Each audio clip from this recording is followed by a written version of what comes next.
And we're live. Good evening. Paul, Mike 0, Whiskey November uniform. Or 26 Charlie Tango 730 if you catch me on 11 metres and PMR 446, or just the red squirrel on those if you like. So, thought I'd do a live stream tonight after finishing my rounds with Uber Eats, although I did get finished a bit earlier than that. The orders started drying up around about 6-ish, 7-ish anyway. So, managed to get in a bit early and be able to do a couple of other things first. So, I've already made the tea, and I've got the mince pies all ready. I've got a radio in here, just the one at the moment. I mean, I can get others during the stream. It just means I have to get up and go get them, because they're in the other room. That's not ideal. So, I'm just keeping an eye on the audio here. It seems okay. Hoping it's okay. There's a bit of a delay between the preview on the YouTube studio and there is on OBS here at my end, so yeah, it does kind of confuse me a bit if I go to check on that and do that, so you know. So I've not poured the tea yet, because I'm just waiting for it to brew, and, you know, don't want it weak, really, do I? Because I like my tea strong. There's a glass on my desk that I need to move out of the way. Let's get rid of that. So that was from a little bit earlier. One of my viewers and subscribers, Triple J, asked me to do a pizza review. And, you know, that's been done, and that was pre-recorded, so we'll go to that a little bit later on. Won't go to that straight away. So, my plans for 2023, radio-wise, well, I don't know yet. Other than I am planning on going back to Devon at some point to do a bit of more radio down there, because I didn't really make many contacts when I was down there a few weeks ago. So that's something to do. Obviously, before I can think about any of that, my car needs servicing. So that's something to think about before we think about that. So I do actually have my phone with me, just in case I get that phone call on Skype from my significant other, who's in, well, not so sunny Florida recently as it's been. It's actually been cold enough for snow there. So, that's a bit of a change for my dearest. Although my dearest would have preferred to have been here, where it actually snows all the time in winter. Or, well, most of the time in winter. So, there you go. So, I can't really see what's going on the YouTube end without switching between windows, and yeah, then I end up looking at a preview of myself from a few seconds before or something like that. So, yeah, the teapot is on the desk. It's the red teapot with white spots, which was a wedding gift.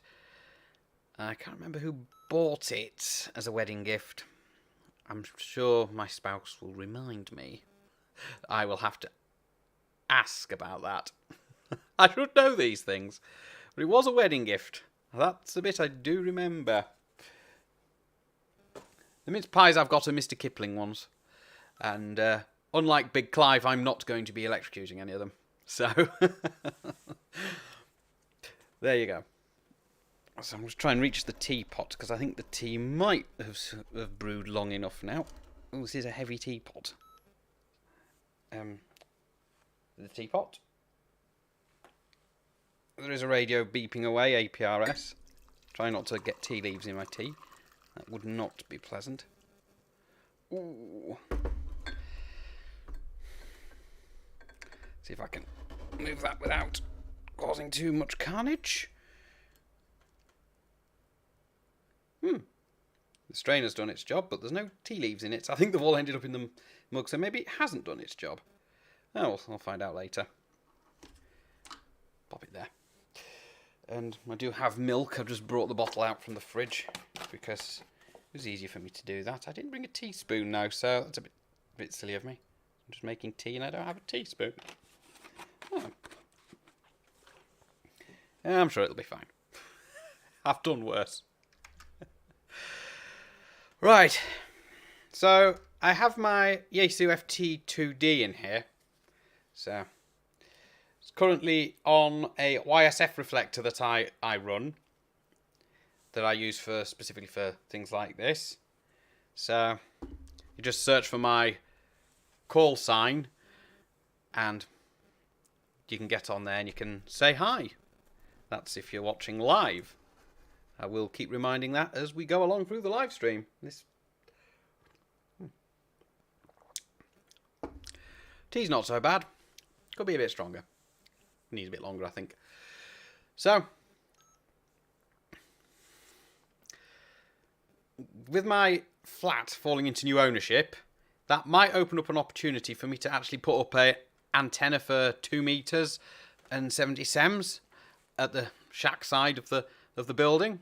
It might also open up an opportunity to put an antenna at the front of the building where MB7UCG is. That's my APRS iGate, which has just recently had its NOV renewed. So that will be good for another 12 months or so. So at the moment it's using an antenna on a tin which is sort of perched on the window ledge outside. So the range isn't that great, but it's good enough, it works. So, and the feeder to the antenna is what came on it. It's just like a little scanner antenna type thing that is actually resonant on 2 meters, which is good. So I didn't have to worry about fiddling around with that. I have to knock the volume up because I think it's a bit low. There we go. I think that's a bit better. Might be too loud now. I don't know. Because it's all just going through the mixing desk in front of me. So I'm sat in the living room with a green screen behind me there. So rather than in the shack, because otherwise it would have caused connection complications. Although I have a VDSL line in here at the moment, so that's basically fibre connection to the street cabinet and then copper the rest of the way, which I believe is probably going to cause some RF problems in the HF bands, but you know, I've not come across that. But they are well, according to BT Wholesale Checker, the houses across the street can get them fibre to the premises. I can't, despite the fact that OpenReach have put their equipment on this building. So I've prodded and poked them for that. So it'll be good for live streams in the future, especially the 1,000 subscriber live stream when I get there. So hopefully that won't be long, because time of this live stream it's 983 subscribers. I'm going to just go back to the... There we go. Everything's still good. We're still streaming. We're still live. That's the important part. So I could go and get a tablet or something to put Zello on for those of you who aren't duly licensed. So, or whatever, yeah. I guess that would probably work for people who don't have an amateur radio license, but you can still have an amateur radio license and use Zello. I do have a network radio for that, but it's a bit slow and sluggish to start up, so I'd have to use something else instead. And I do have a Lenovo tablet, but I don't think Zello's installed on that. I might have to do that. So, something worth doing. So, got my radio, got my cup of tea, and got my mince pies. I'm happy. See who's on the local repeater tonight. So I'm just going to come out of the YSX thing on here at the moment. That'll still be connected in the other room on my hotspot. So I'm just going to see if there's anyone on the local repeater. So I'd have to put this into the correct mode. See if there's anyone out there on this rather wet New Year's Eve. Mike 0 Whiskey November uniform, listening through GB3IR for any calls.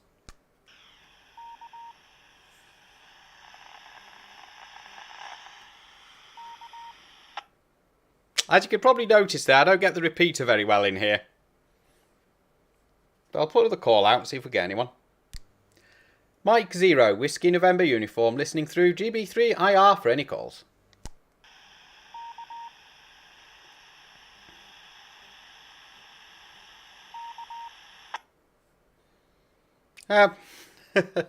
One more call and I'll go back to the hotspot frequency.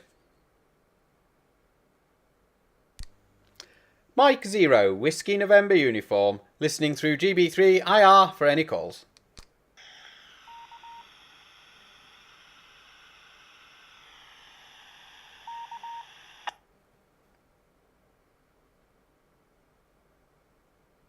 Give a few seconds.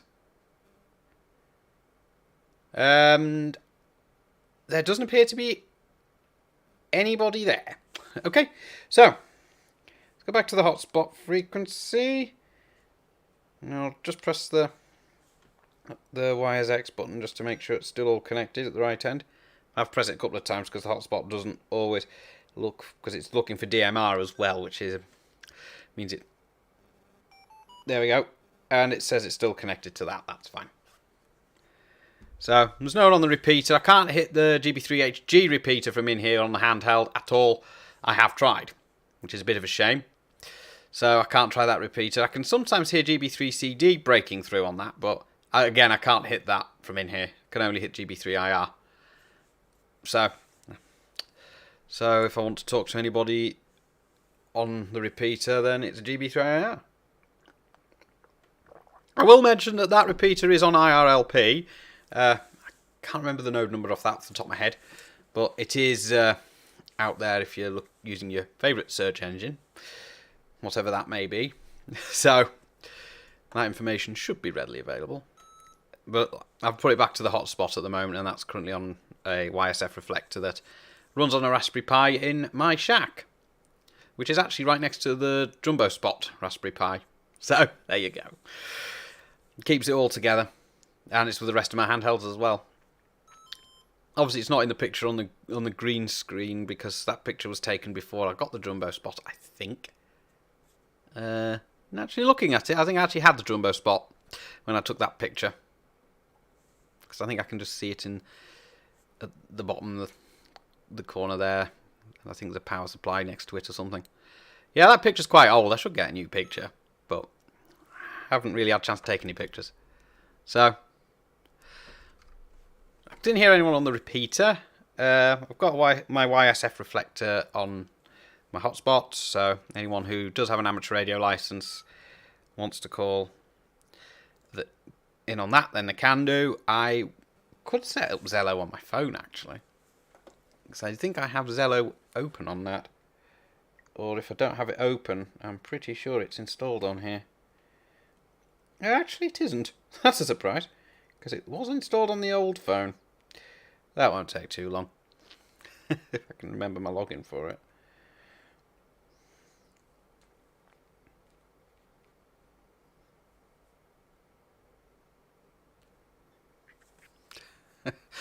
Yeah, when I changed my phone, it didn't install everything when I copied everything over. So that was in.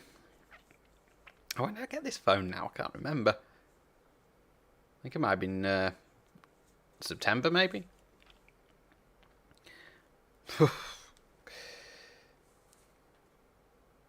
Let's see.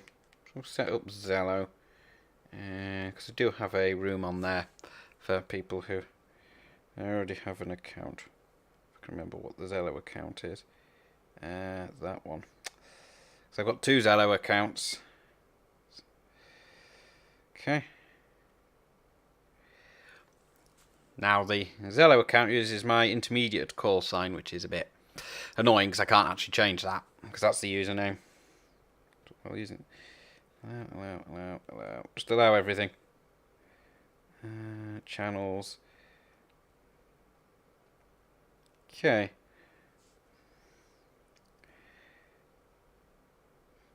Okay, is that set up so that it's visible?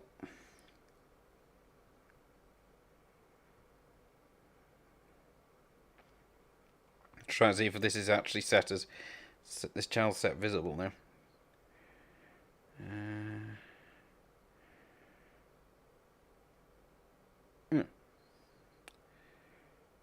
And you.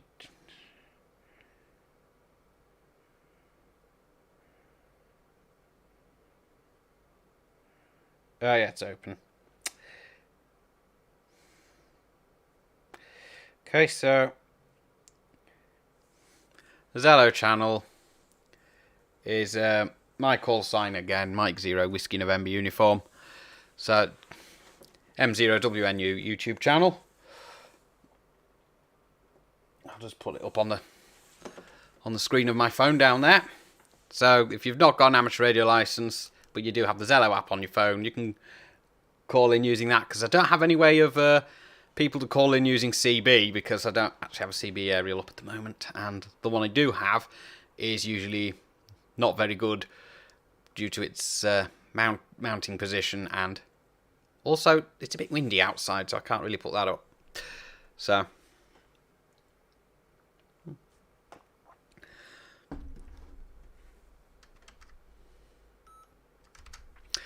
right, so obviously that channel on Zello is only open when I'm actually doing live streams, so like I said, we're at 983, won't be long before we'll get to 1,000, and I'm not sure what I'm going to do with that live stream when I get there, because I've not really had time to plan it out. So, but that's probably something that is going to happen in 2023 if the subscribers keep going up the way they do and I keep getting the content out. I've just been very busy just trying to earn the pennies, especially considering I had to go to Devon twice, which I really could have avoided doing. But unfortunately, I couldn't avoid doing it. I had to go down there. So, then I was only able to play radio on the second visit anyway, which was a little bit annoying. Because the first time I went down to Devon, for the same reason, the person that was down there needed bringing back. The same person, friend of mine. Except the first time I actually took them down and had to stay with a friend of theirs on their sofa. That was very unpleasant. Don't want to do that again. That's why the second time I went down, I booked myself into a hotel, because I wanted to avoid any of that. So, although they did suggest I sleep in my car, which there was no way I was going to do that. Not a chance. But at least I got to play some radio while I was down there, even if I didn't really make any contacts, which was... So, I didn't really do much in the way of radio driving down. I mean, I could have done, because I did have the rig in the car, but I didn't in the end. So, I need to get a new windscreen mount for the FTM 400, because that's actually starting to fail quite badly now, because I've knocked it off twice, because it's very easy to knock off now. It's a suction mount, it's failed. They kind of go like that, I think, in the sun, especially the summer we had last summer. I think that's probably what finished it off. So I'll have to get a new mount for that. Although it was a cheaper mobile phone mount that I modified. I've got another one of them in the house somewhere, so that'll have to be modified as well. So HF, I'm hoping to get onto them bands as well. I'm looking into doing that. That's probably going to happen after January. So like I say, I've got to, well, get my car repaired, because there's an engine warning light on it at the moment. I know what that's all about. It's not stopping the car from running properly. It's just a bit annoying.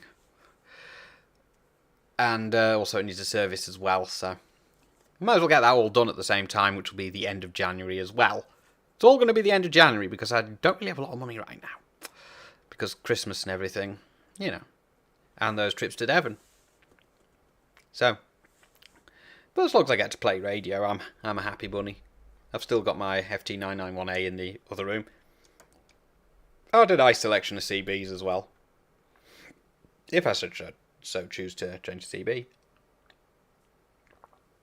Including that Uniden UniAce 100 I'm working on getting repaired, but I need to get a ceramic filter for the 10.695 IF for that. So, because I think that crystal filter I put in it, it's not happy about that. But I have changed all the questionable capacitors in that, so that's one less job. It needs a new meter as well, because the meter stopped working. And meters for those are, well, quite hard to come by. So, the only meters I can find that are suitable are for, like, SSB rigs. And rigs with other features on, like SWR meters built in and such like, rather than the one that is in that. So I'd probably have to get one off a scrap set, and I really don't want to do that. I really don't like scrapping old CBs like that if I can avoid it. And I don't want to scrap that Uniden. I really want to get it finished and hopefully get it on the air properly, as that would be very nice. I need a Synad meter for that as well, but I'm going to try and build one based on the circuit that Noxyman put a video up about Can't remember when he did that. It was quite a while ago. So, I'll probably remember eventually. So, that's a lot to do in radio. Get on HF. Finish repairing that Uniden Uniace 100. I've got to repair my President Grant 2 as well. That needs a full retune. And I don't have the service manual for that. So, I'm going to have to download the service manual. And I think I might have had a quick look at that service manual. And it does look quite large and in-depth. So, it's going to be a bit of a busy one to get that working as well. So, that's currently out of action till I get that working. Because it did need a bit of a tune-up when I looked at it. So, that's going to get tuned up as well. And that will be, hopefully, tickety-boop. And hopefully be back in action. And hopefully not popping fuses like it was. Because it started popping fuses when I started tuning it up. That was my own fault. So, I'm going to have a proper look at getting that working. So, that's on my big to-do list. I do have a massive to-do list when it comes to radio. So, there's not really a lot more else, really. So, I didn't get to this year's National Ham Fest for obvious reasons. It was just a very busy period at that point. And I didn't get to the Spennymoor Rally either, which is normally run by the Bishop Auckland Club, I believe it is. So I didn't get there, so hopefully I'll be getting to, well, the National Hamfest next year. I hear it's in a new location, but I don't know if there's any truth in that. But if someone could let me know if it actually is in a new location, then that would be nice. So 2023, I'm definitely going to try make an effort to be at the National Hamfest.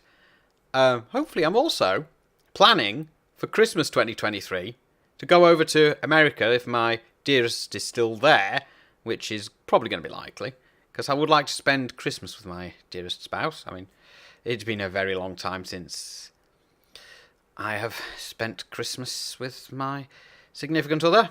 The last time I spent Christmas with my dearest, that was on their last visit to this country.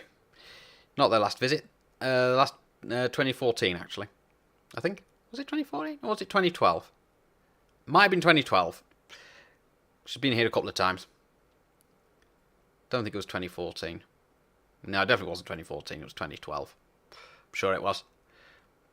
That was when I lived at the old QTH in Richmond, which I moved out of for various reasons, including space reasons, which is why I ended up where I am now. So, and also convenience to be close to work, although that job made me redundant in 2018. Although I did do a delivery to that place for Uber Eats yesterday, which was the first time I'd been near there in, well, quite a while. And the office staff I was delivering to let me into the entrance foyer to hand the food over to them. So that's the first time I'd set foot inside that building since I was made redundant. Wasn't a place I wanted to be. Bad memories, obviously, because they made me redundant. And the place isn't run very well. The senior management there are like, yeah, let's not go there. So, that was an interesting one. So, yeah, I'd like to share a bit about what I do when I'm not making YouTube videos. Obviously, like I said, Uber Eats. I mean, sometimes I do a bit of radio when I'm on the road. I mean, I still have the car equipped with 2 meters, 77s, and CB. I spoke to one of the guys that comments on some of my videos. I think he's subscribed. Works over racing stables in Midland, I think. I'm not going to say which racing stables it is, because I think there's a couple of them over there. But he'll know it's me. Him. Yeah, trick the words out here. This thing we're live. Not very good at it, so I don't do it often. So he'll know it's him I'm talking about. Because he came down to Catterick yesterday, I think it was, and gave me a shout on the CB, which took me a little bit by surprise because I was just accepting a Uber Eats order to go and take out for delivery. So, and then had to pick up another one. not far away. So, yeah, I was very busy yesterday, but not so today. It was quite interesting. Some days it's like that, some days it isn't. But I do get an opportunity to play radio when I'm in the car, so I always have the repeater on. So I've just got to watch I don't knock the switch on the gear stick, because there's a switch on the gear stick, and I have had at least one passenger accidentally knock that switch. So I normally try and tell them to be careful, and I have accidentally knocked it myself. It happens. So I'm just aware of that switch always when I'm driving. Because it's just like fastened around the gear stick. It's because I've got a hands-free mic in front of me. So, but today I was doing APRS for most of it. Cause, well, I've got the iGate, I might as well. So, something's just beeped on me. As to follow her on Twitter, that's not too important right now. I've been getting some random followers on Twitter lately. Although I haven't said that, my Twitter account's about this, that, and the other. Pretty much everything. Just vent, basically. That's what I use Twitter for the most part. Just to vent. Because, you know, the world isn't exactly in the greatest place at the moment. But we'll get through it. I try and stay positive where I can. The best way. So if I vent on Twitter, I'm less likely to rant on videos. Or even on radio, because you know, some of the stuff I rant about, that would be not acceptable on amateur radio. CB maybe, but amateur radio definitely a no-no. I wouldn't do that. So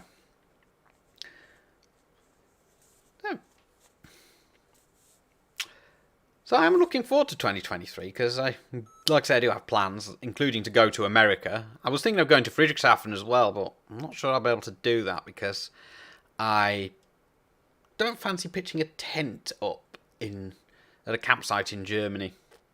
Don't fancy doing that. I mean, I don't mind driving across Germany. I mean, I've got no problems doing that. I've done it before. I just don't want to do it again just to camp somewhere. I mean, I want to go to Friedrichshafen, but whether I get there this year remains to be seen.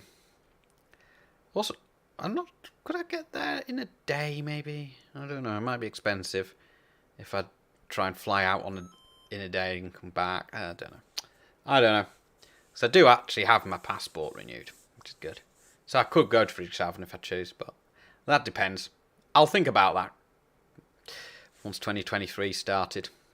Once I've got everything out of the way, including filling in my first ever self-assessment tax return. I'm not looking forward to that, but you know, it has to be done if you're delivering for Uber Eats. And you know, I don't make any money from the YouTube channel at all, none whatsoever. It's always been an option that people who subscribe to the channel also become channel patrons. I don't say that they have to. That's up to them. They don't necessarily need to. So I don't make any money from that. And I don't make any money from the YouTube channel because it's not monetized at the moment. I mean, and even if it was monetized, I wouldn't make a lot from it. I shouldn't think. Because I'd try and keep the mid-roll ads off when they come to that. So 2023. More radio, more videos.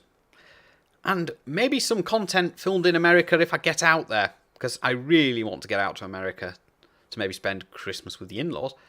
I'm sure my mother-in-law would like to spend Christmas with me.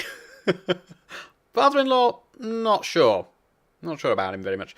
But I probably wouldn't be able to stay at the in-laws' house anyway, because it'd be a bit of a squeeze getting me in there, as well as my dearest. And, of course, the in-laws, they have cats and dogs. One of those cats actually belongs to my dearest spouse. And he's quite adorable. So, yes, I'd like to go and pet that furry feline. He's called Cake, which is a bit of an odd name for a cat, but I think I don't know why he's called that, but I'd have to ask my spouse.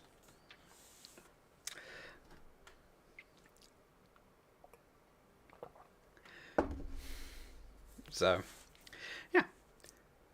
I probably wouldn't be able to take this to America and use it because I'd have to have it modified first. And that involves removing, I think it's a resistor or a diode or something from inside, and it's a really tiny one, and I'm not keen on doing that. So I'd probably have to take something like a Baofeng or something. Although I'm not sure I'd get away with a Baofeng, but I'm sure I've got something that wouldn't upset the FCC. So yeah, that's hopefully something. Doing some videos in America, but I wouldn't be able to edit them till I get back here anyway, so. Because, yeah, over Christmas in America would be very nice with my dearest. Because I've not had Christmas with the in-laws yet. And that would be very nice, because I wonder how nice a Christmas dinner my mother-in-law makes. I don't know. I would like my dearest to actually go to my family for Christmas as well. When my dearest was over here, this was before we were married, my mum's house was a bit full, so we couldn't go. This year it was quiet. So it was just me, Mum, my sister, her partner, and my mum's partner, and my brother, who is also ginger-haired.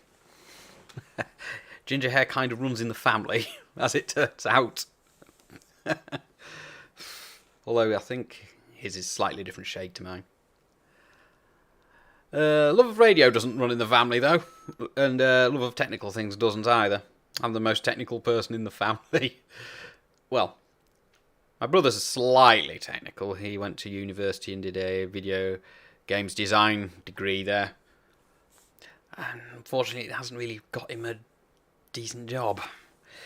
But he does a job somewhere near Ripon. I think like restoring video tapes and copying them to DVDs. I think that's the sort of thing he does at the moment.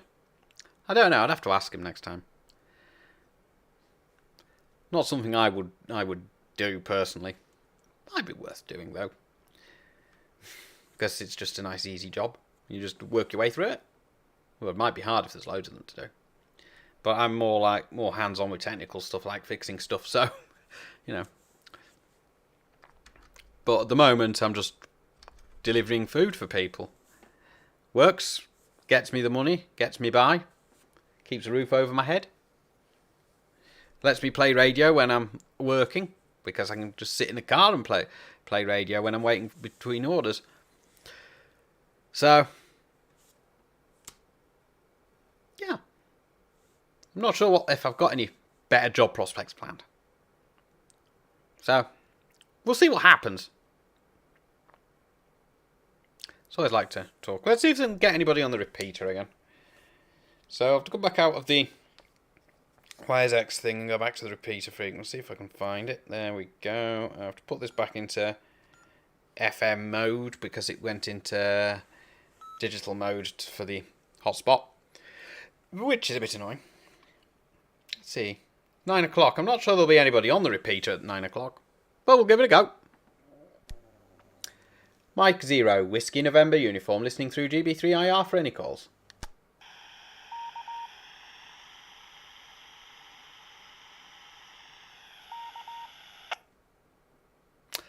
I'll give it another go. Mike 0, Whiskey November Uniform, listening through GB3IR for any calls.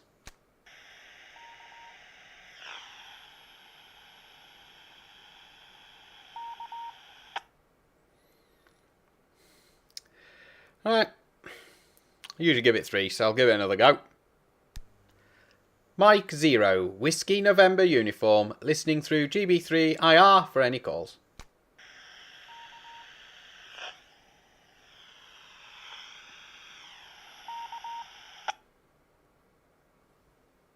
Sadly not.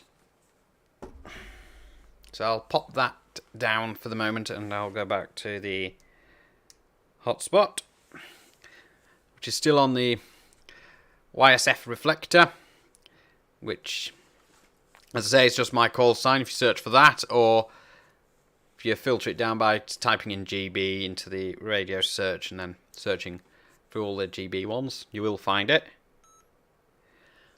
It's just beeping away, receiving APRS packets as well. Because remember, I do have an eye gauge, which is like literally in the... Well, it's set up in the next room. It's set up in the kitchen, on top of the bread bin, in the corner. And it's powered by, well, computer power supply at the moment. So it's a little bit down on voltage for the radio, but the radio doesn't seem to complain too much, and I'm only limited to 5 watts anyway on that, so that's actually okay. So, giving it another try on the repeater. There's nobody on the repeater right now. I haven't touched the mince pies yet. Oh, there's still plenty of time. Still got 3 hours apparently. Still got 3 hours to go, so I'm going to close some of the windows off that are on here because they're just in the way. There we go. Looks better. So let's bring up my OBS window again. Yes, that's the streaming software I'm using.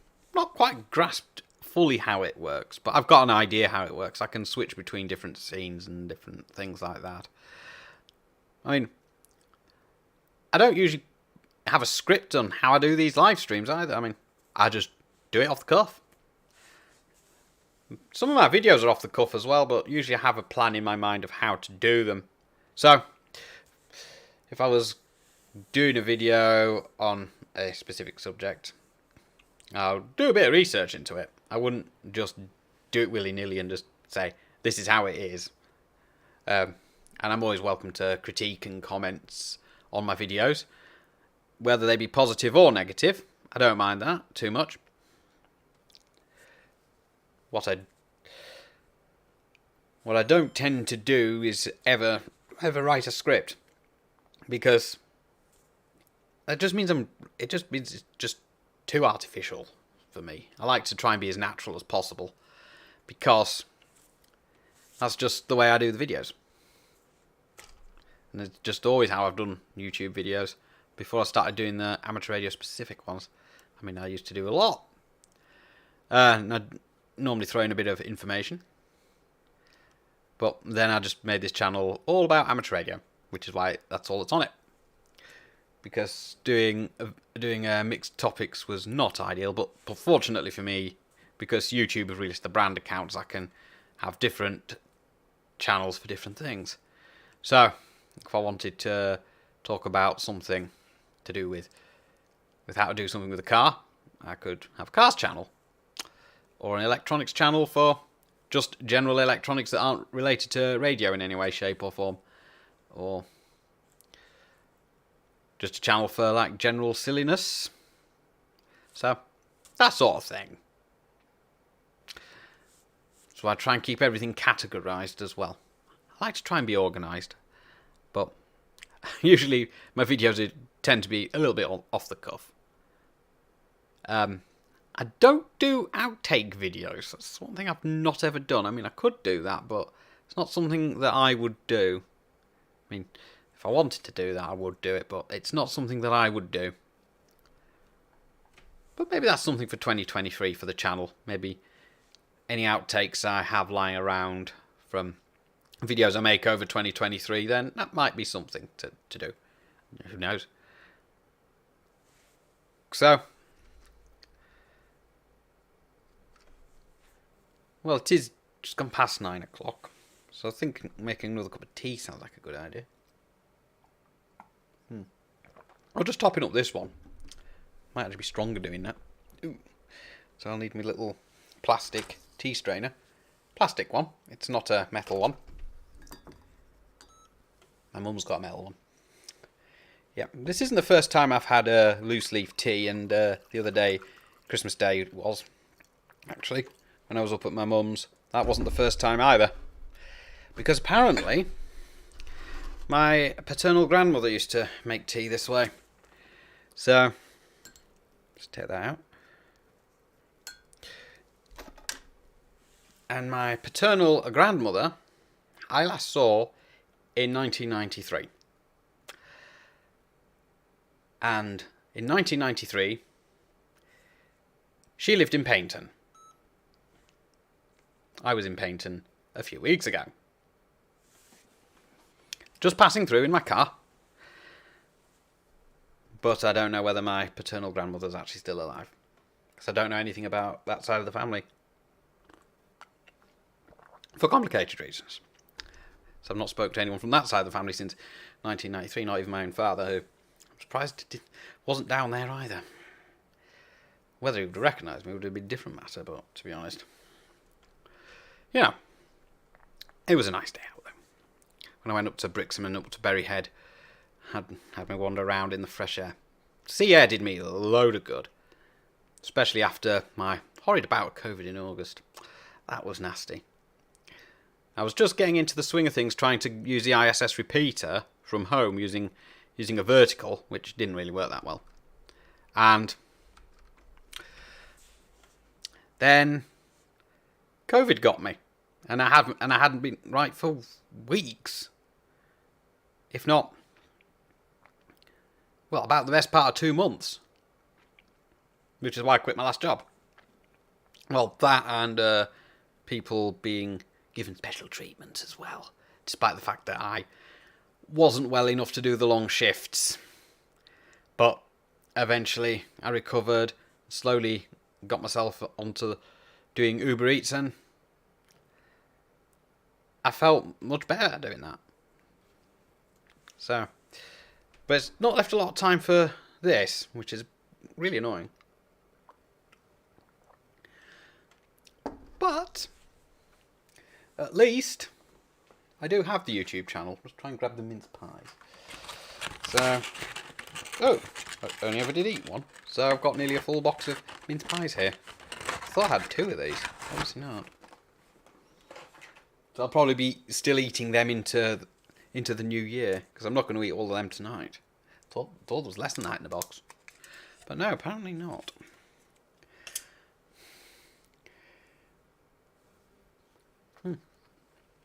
These are nice mince pies.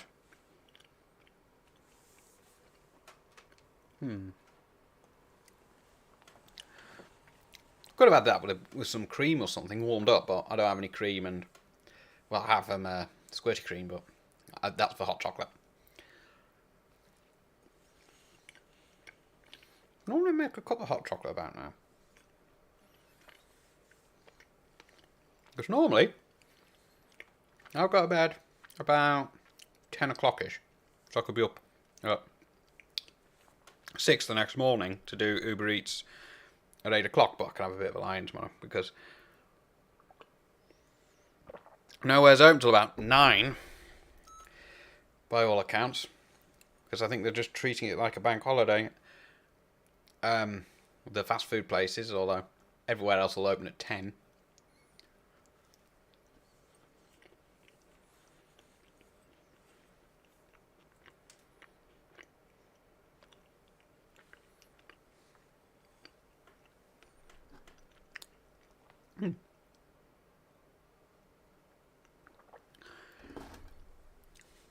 Yeah. So if you're just joining the stream, good evening, and welcome. So, I've had a little bit of a waffle, which is fine. We're just on to tea and mince pies.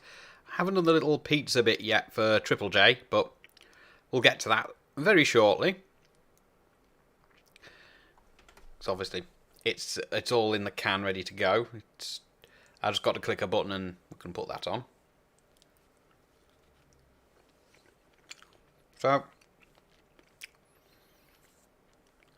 some of it was filmed in the kitchen. Crunch stuck in my teeth. Lovely.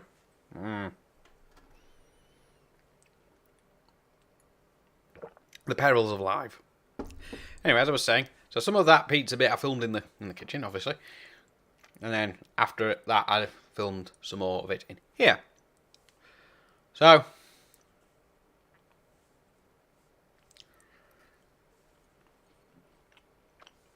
it's quite a nice pizza as well. It was apparently a Mexican sort of thing. Kind of did remind me of things like fajitas and enchiladas and stuff like that. And maybe tacos as well. I have to make sure I get the pronunciation of that right, because last time I got that wrong, I was a little bit reprimanded by my dearest spouse. So there you go.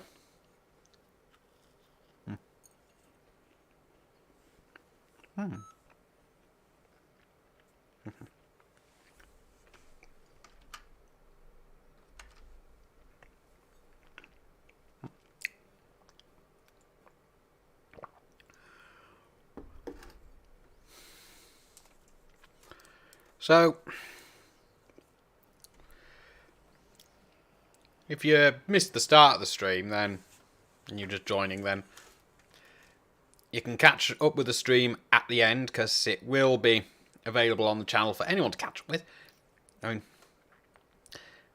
well, that's assuming YouTube is recording it, because I'm not recording it at this end, because that would use more CPU power than what I would otherwise need, which is currently at about 50% at the moment, and that's okay on this machine.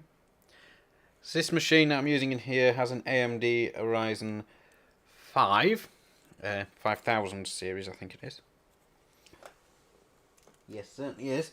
And there's built-in graphics on that one that I've got in there. This is the one with the built-in graphics, although I'm using an external graphics card, not because that was put into it so I could actually get the machine working.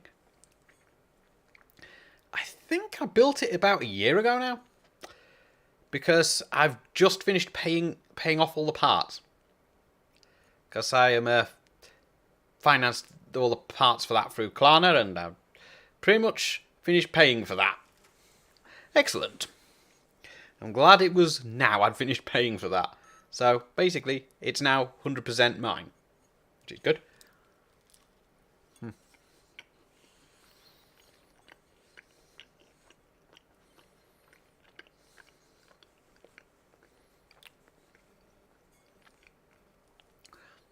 Good for RTL SDR as well, because I don't have them that in here at the moment, but it is very good for that. Because the RTL SDR tends to need software that requires a fair bit of processing power. Not a lot, because even on the old configuration of this machine, it still worked okay. I was using GQRX, which is like a front end for GNU radio. It's not something I use very often, but this machine is configured for it. Oh, I should pay attention to the chat here, because I've just got a message in the chat from Delboy. He says, Happy New Year. I'll reply.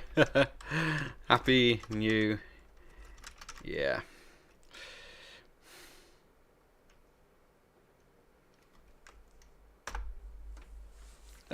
There we go.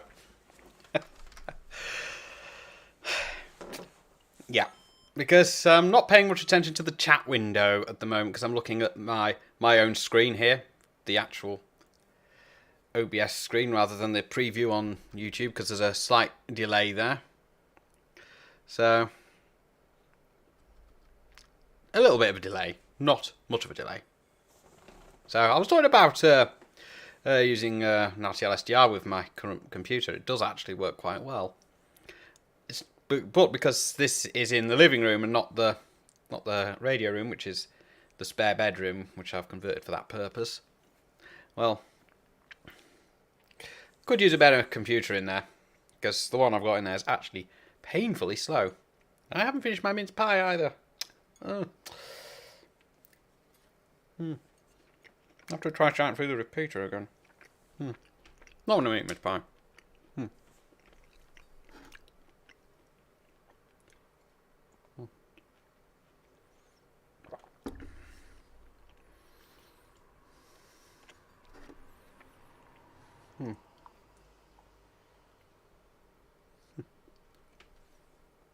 There we go.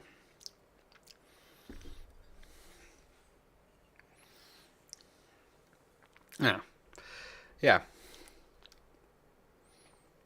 So, what was I? I was talking about STL-SDR on here, wasn't I? I don't think I finished talking about it.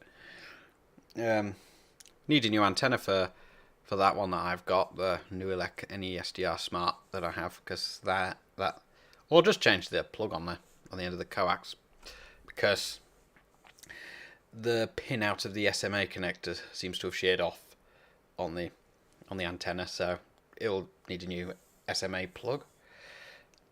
So that's something I'll have to arrange, because at the moment I can only plug other types of antennas into that using an adapter, because I don't have any other antenna mag mount type thing with an SMA connector on it. So that's something on my pile of things to repair, which is quite a big pile. I'm sure 2023 it'll all be repaired. So, well, one hopes. And I'll switch back to the repeater on this radio if it's going to let me. There we go. Okay, want GB3IR's frequency. There we go. So that's changed back to that. I will finish this mince pie.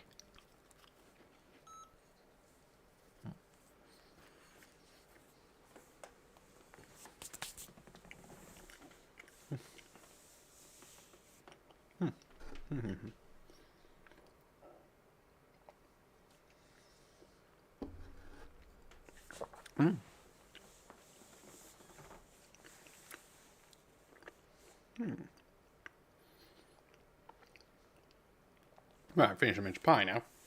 Oh, so been live for an hour. So that's not bad. Can't remember the length of the previous year's live stream. Did I do a live stream last year? Can't remember.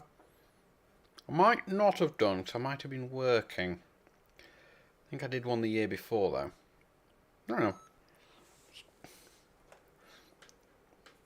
I'm not seeing anything on Skype from my dearest. I think what I might do, just in case, is switch my phone over to Wi-Fi, because it was on my 4G data. Well, it's actually technically supposed to be 5G, but we don't have that down here. In Catterick, we only have 4G, which is good enough for me. It does what I want it to do. As long as I'm getting the signal on my phone, which is what I'm getting, that's fine. Because I obviously need that for my work when I'm doing Uber Eats, because I have to use the Uber driver app. It's the same app that the Uber ride service uses as well for their drivers. You just select whether you're doing Uber Eats deliveries or Uber ride thing, which I'm signed up to Uber Eats, so that's the only option I've got. So, because I'm not really going through all that rigmarole. That's far too much time and money that I don't want to spend. I'm just happy delivering food. That works for me. So, and like I say, I can play radio while I'm doing it, because, you know, I've got the radios in the car, and okay,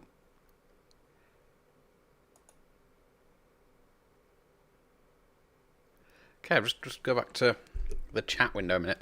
Delboy is now asking, is there much radioactivity in your area at the moment? Been quiet in the past few weeks, apart from the skip on the CB. Well, that's pretty much what I've been hearing, just the skip on the CB. Yeah, because the repeater's been quiet as well. So that's pretty much sums that up. I just have to move the microphone back again. I just had to move the microphone. Yeah, that's pretty much it. Not much on the repeaters. It's been relatively quiet. I did speak to someone on CB yesterday who does sometimes comment, I think watches my videos. I think is a subscriber, I can't remember. Because I've got 983 odd subscribers and I don't know the names of all of them. So, and yeah, so it has been relatively quiet around here, apart from CB skip, which with the 4 watts from the Thunderpole T3000, well, actually it's a little bit less than that. I'm obviously not able to talk back to them. I do have a linear amplifier somewhere, but I'm not really keen on using it. And I do have my CRT SS9900 as well, which I'm also not keen on using on 11 meters, but, you know, Yeah, we'll see if I can get anyone on the repeater again.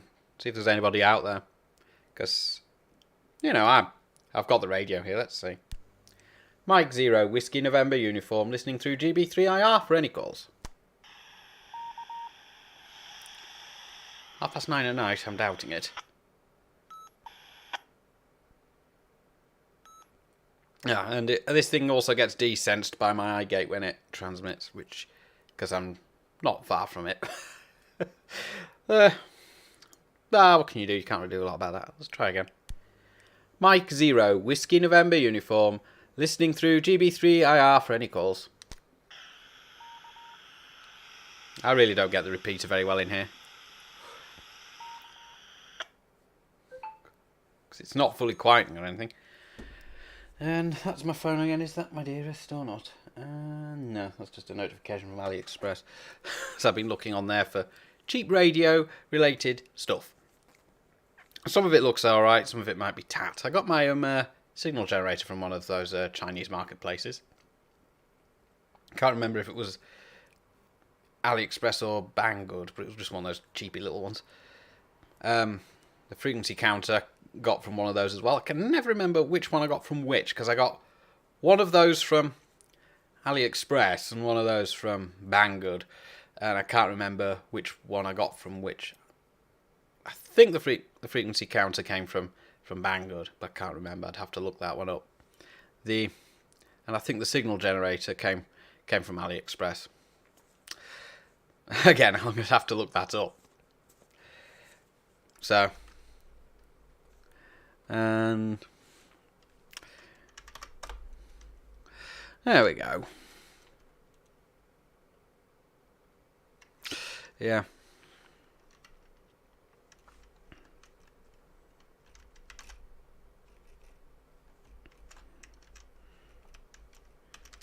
Just respond to these.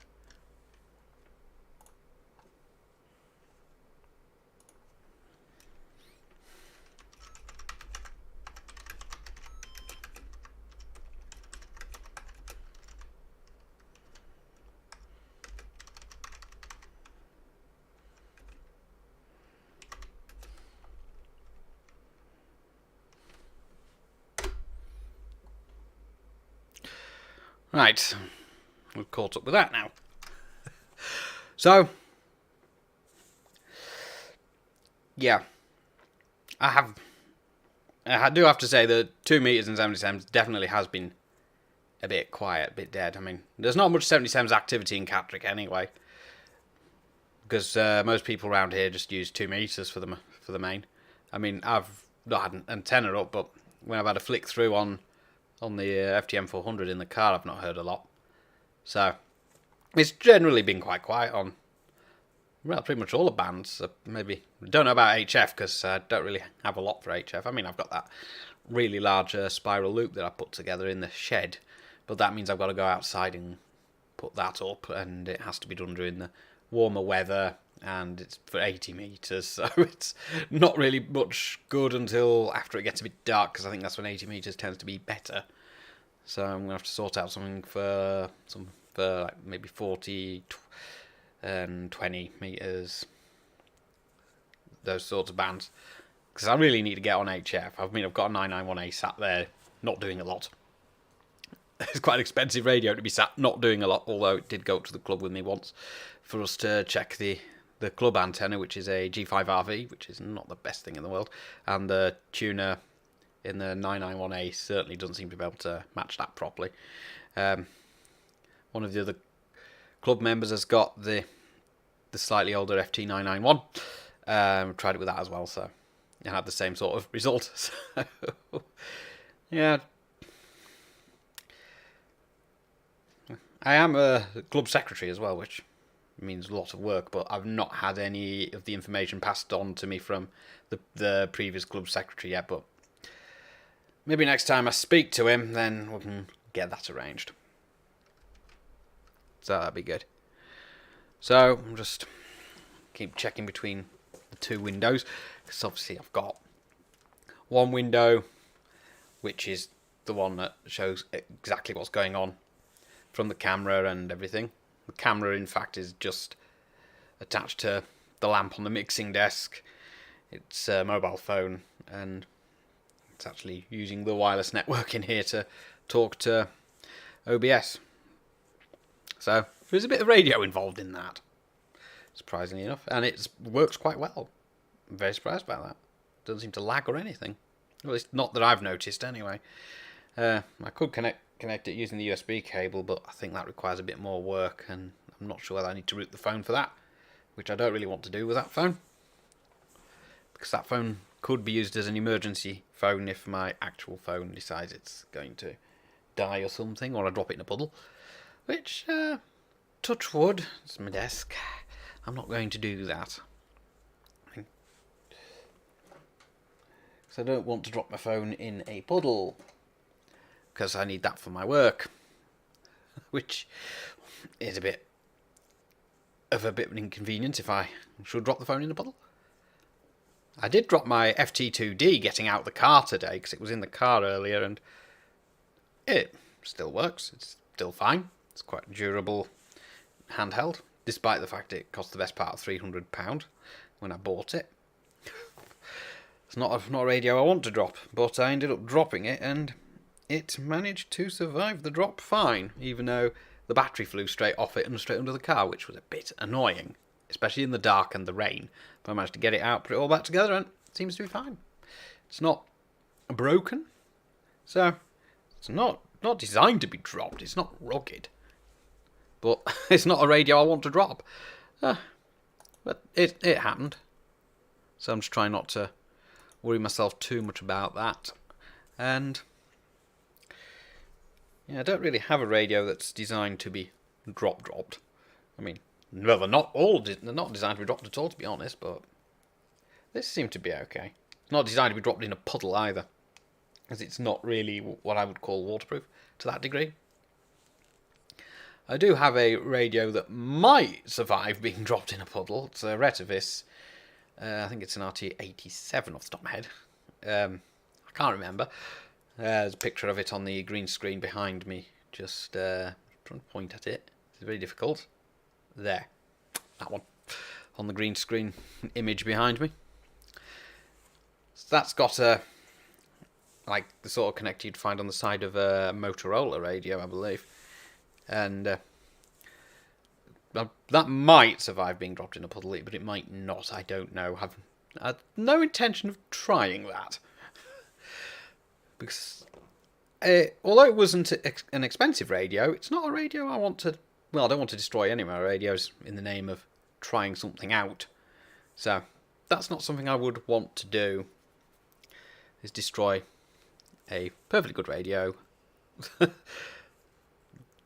think I got that one off Amazon not long after Lewis M3HHY channel Ringway Manchester did a review on it.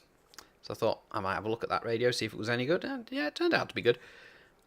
Don't use it much, because my main go-to radio is the Yaesu FT2D, because it's got APRS on it. It's the only handheld radio I've got that's got APRS on it.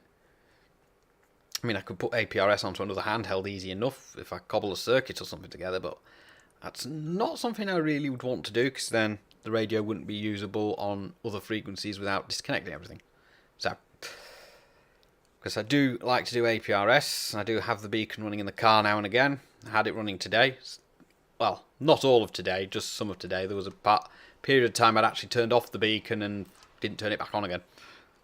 The only drawback is I've got the FGM 400 connected to the cigarette lighter socket at the moment, and that's not ideal, because I haven't actually found a way on the car I've got now, which I've had for the last year and a bit, how to get a cable into the engine bay to the battery. I'm going to have to find out how I could go about doing that. So I know roughly where the fuse box in that car is. It's kind of tucked in the side of the dashboard, which is a bit of an inconvenient place to have it, because it means opening the passenger door to get at it. And I think the wiring must come in there somewhere. I'll have to have a proper look, but that's something for another day. I'll probably do a video on my endeavours on hardwiring that. Because I have my Thunderpole T3000 routed through the fuse box, through a fuse position that seems to have a permanent live on it. I'm not sure if any of them are switched. Whether the switching's done on the other side of the fuse, which would not make a lot of sense, to be honest.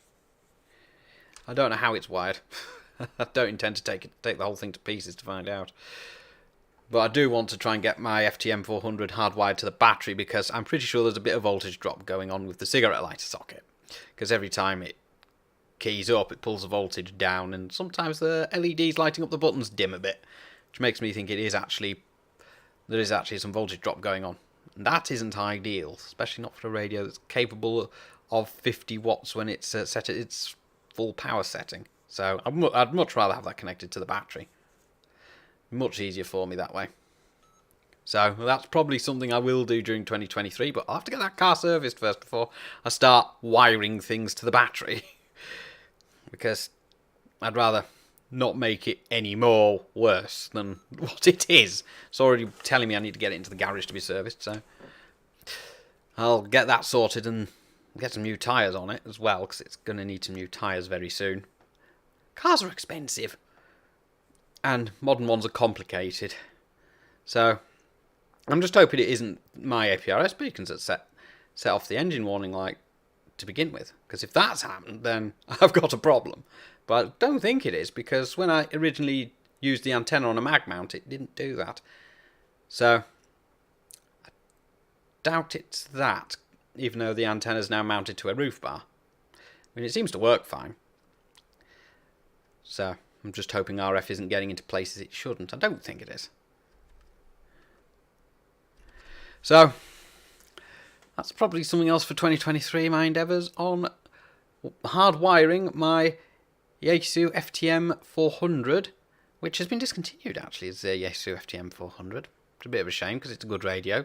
And the Yaesu also announced the discontinuation of the FT818, which is also a bit of a shame because that's quite popular with people who like doing proper QRP and satellite work. So hoping Yaesu actually replace that with something, because, you know, as I say, both those radios are quite popular. I think the FTM, I think it's the 300, one of the newer ones, also has a detachable front on it, because they discontinued the 100 a long time ago now. So the 400, I think it's just parts issue, and I think the same with the 818 as well.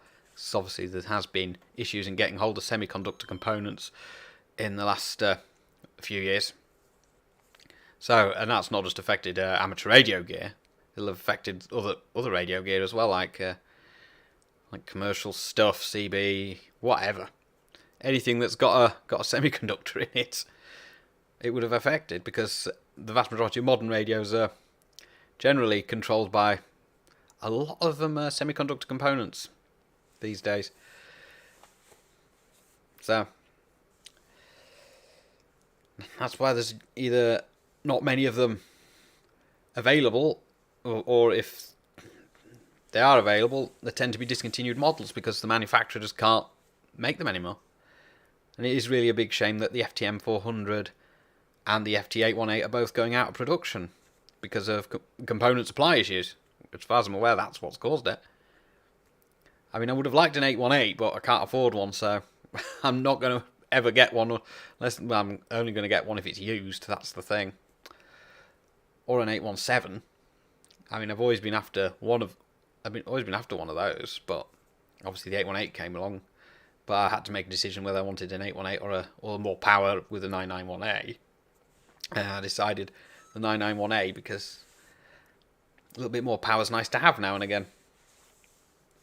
Although I don't want to use it at full power all the time.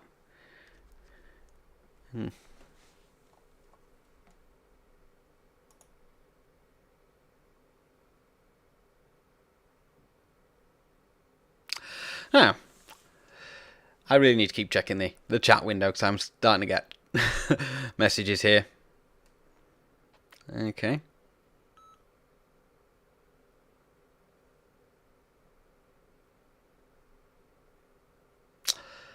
Yeah, I'm not sure how I can do that on my my car's a Dacia Sandero. I'm not sure how I can do that, so I can't see any obvious way in on that car, even up there near the wipers, and I don't really want to put it too close to them, because the wipers do get quite close to the bottom of the windscreen, and there's not a lot of room there, and yeah, so I'd have to figure out how I'm going to do that to get the power through. So it's like I say, with the FTM 400 being plugged into a...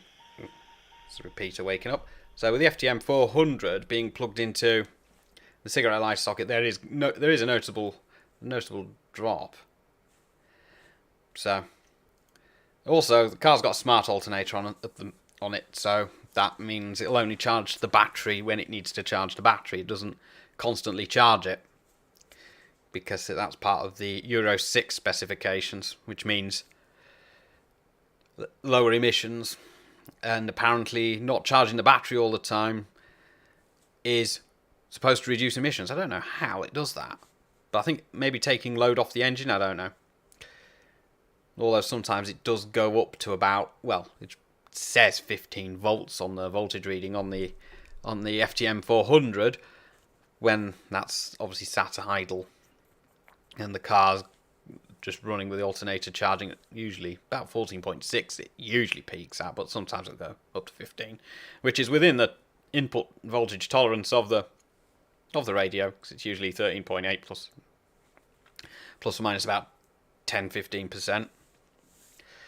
Just depends on the electrolytic capacitors for smoothing or whatever it is they do, filtering probably, on the power supply input inside the radio, because if they're overvolted they tend to go bang quite violently.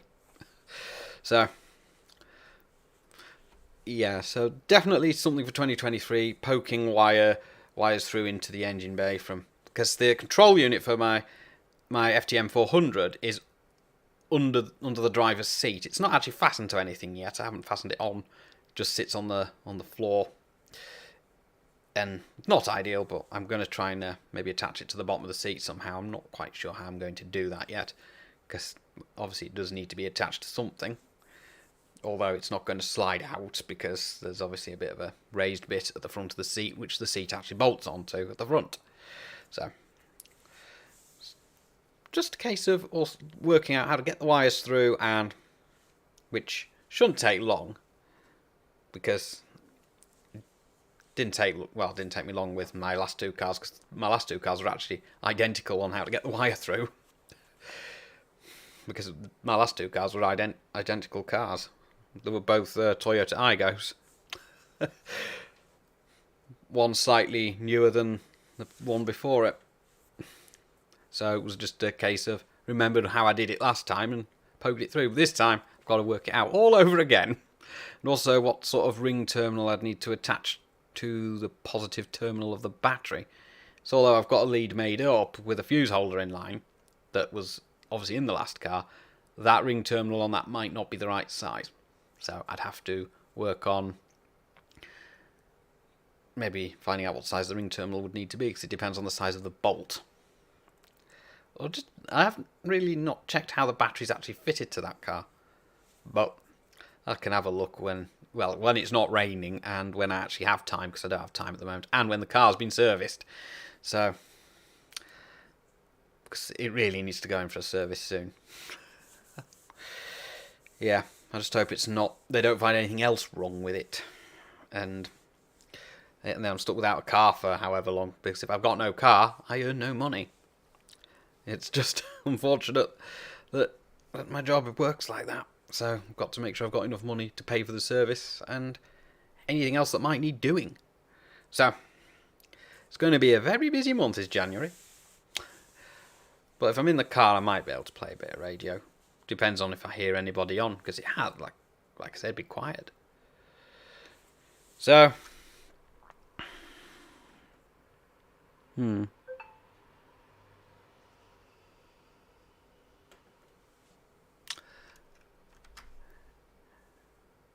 yeah, maybe having a fully charged car battery in the passenger footwell would probably work, but I don't really want to take a fully charged car battery around with me all the time. That wouldn't actually be ideal, and I don't think I've got a means to charge a car battery whilst the car is actually on the move, if it's not the battery that's in the engine bay. So I will look into it and find out what the best way of doing it is. So, because I would like to have a radio that doesn't drop voltage or when it's keying up, because it will drop voltage when it keys up. Usually if the alternator's saying it's about 14 volts, it won't drop too much, but if the alternator isn't charging the battery, like I said, it's a smart alternator, so it doesn't charge the battery sometimes, it'll read about 13.2 volts for a fully charged battery, or wherever the battery's at, then it pulls the voltage down to quite close to 11. Ooh, excuse me. And then it'll come back up again once the radio's settled a bit. It doesn't affect the car in any way, so it's not actually pulling the voltage of the whole car down, it's just pulling the voltage of the radio down. So, or at least all the voltage on the accessory socket anyway. So I've noticed when I plug my phone charger in to charge my phone, the voltage does drop a bit on the FTM 400. Not much, just a tiny amount, about 0.1 or 0.2 of a volt. So, probably is dropping the voltage along the wire between the fuse box and the cigarette lighter socket. Because I think that's going to be the thinnest wire. It's not designed for handling a lot of current, which is why I run the radio at half power anyway. Because I can't really run it at full power.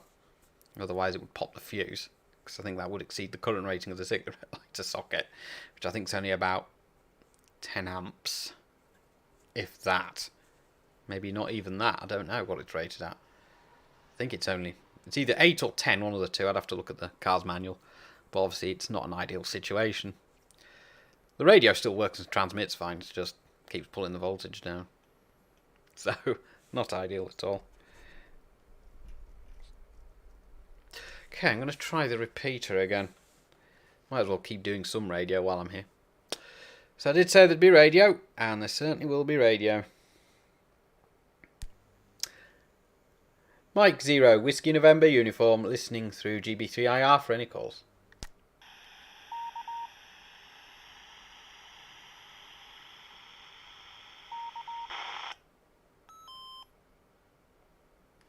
Yeah, the radio gets desensed by my eye gate.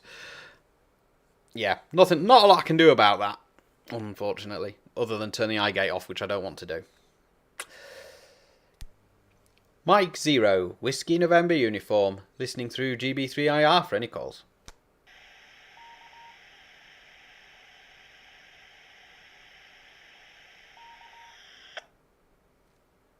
I'll give it another go, so I normally try 3 times. Mike 0, Whiskey November uniform, listening through GB3IR for any calls. Just put it down there a minute.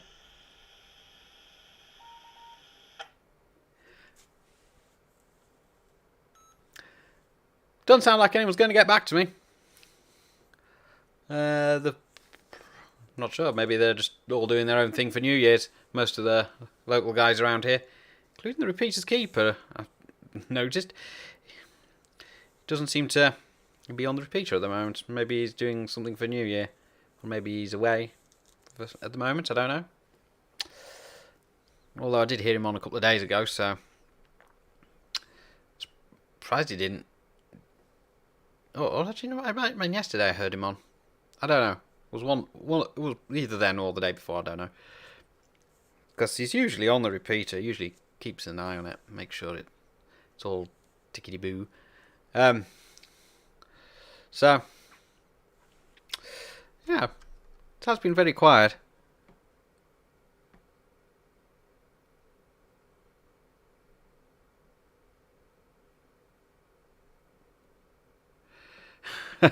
Oh, Delboy. Cars just love to suck money from your bank account. Yes, they bloody well do.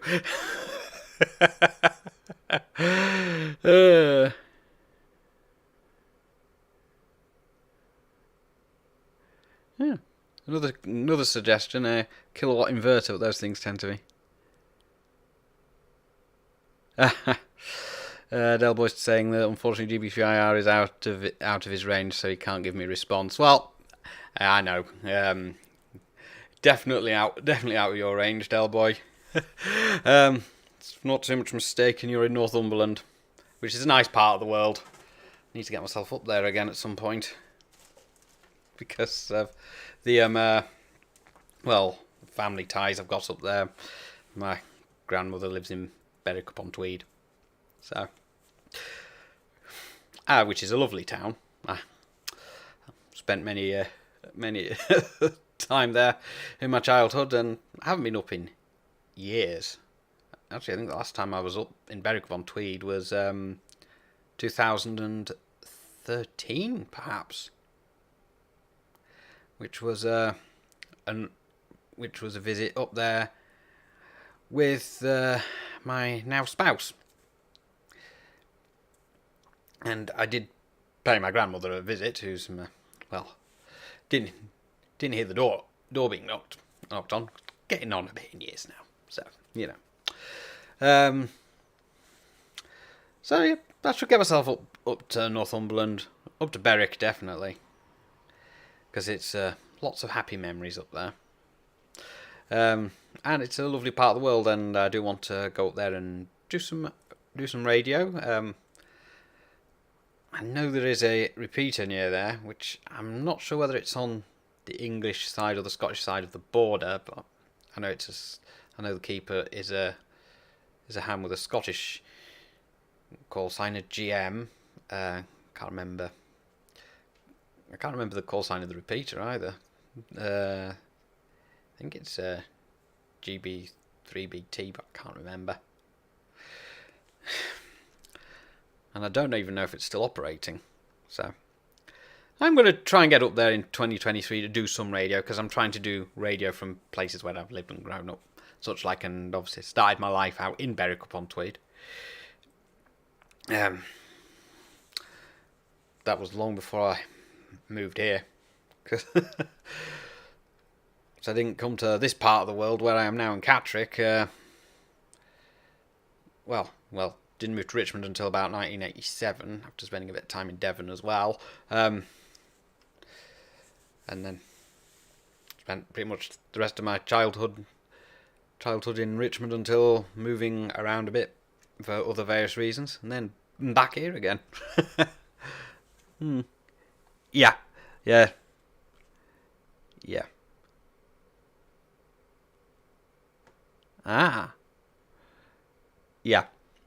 Delboy's telling me it is GB3BT. Had to think about it. Thought it was. And it is still in use, which is good to know. So next time I'm up in Berwick, I should be able to get through that repeater. If it's not too far from Berwick. Which I don't think it would be. I don't think I've got any of my radios programmed for that yet. Apart from the one in the car, which I programmed for pretty much every... When I bought it, I programmed it for every repeater that was available in the country at that point. So I think there's repeaters that have come and gone. I think there might be repeaters in that no longer exist. I don't know. I'd have to go through it all over again, and I don't have the RT Systems programming software for that, which would make the job so much easier. So I'd have to get hold of that and load it onto a Windows machine that I've got, and I don't really have that many Windows computers because I don't tend to use it a lot. I've noticed a lot of amateur radio software tends to use Windows, but, you know, I can live with that. And then there's the Linux software as well for amateur radio, which there's some of that as well, but most of it seems to be Windows, I have noticed.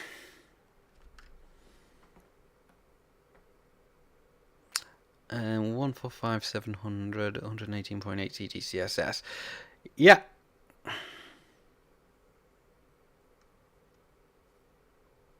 And Glacier Glider asks if I use Zello. I do. I do actually have a Zello room open for the live stream tonight. So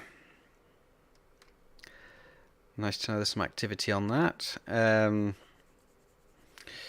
Yeah, and we got the frequency there for GB3BT. I can grab that again off a repeater book if I need it later on, without going through the whole back through the chat history.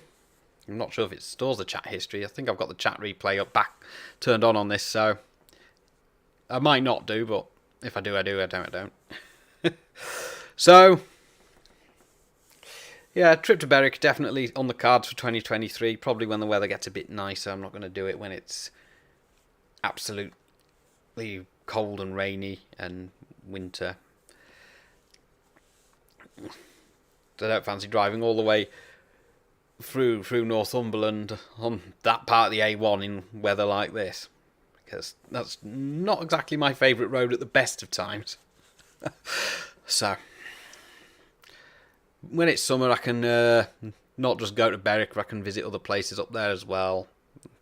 Holy Island's good, apparently. I should go there. Although, getting actually onto Holy Island depends on the tides. Because you've got to drive across that causeway. And I don't fancy my chances of doing that if the tide is just starting to come in. If it's gone out, then that's fine. I have no problem with that. But the road will probably be closed anyway when the tide comes in, so it sounds like a nice place to maybe do a bit of radio from as well, but because it's literally surrounded by seawater, so. But I'd probably be more there for taking photographs of the place rather than radio, so. Yeah. So obviously, if I'm driving up to Northumberland and Berwick upon Tweed, I will have the CB in the car as well, so I've got a nice choice. Probably be sat on 19, but it'll just be the usual bucket mouths and such like that you get on that channel, because they just tend to sit there. So I usually hear quite a lot of them from like Middlesbrough, Hartlepool, that sort of area, sitting on 19. They just sit there and they don't tend to move.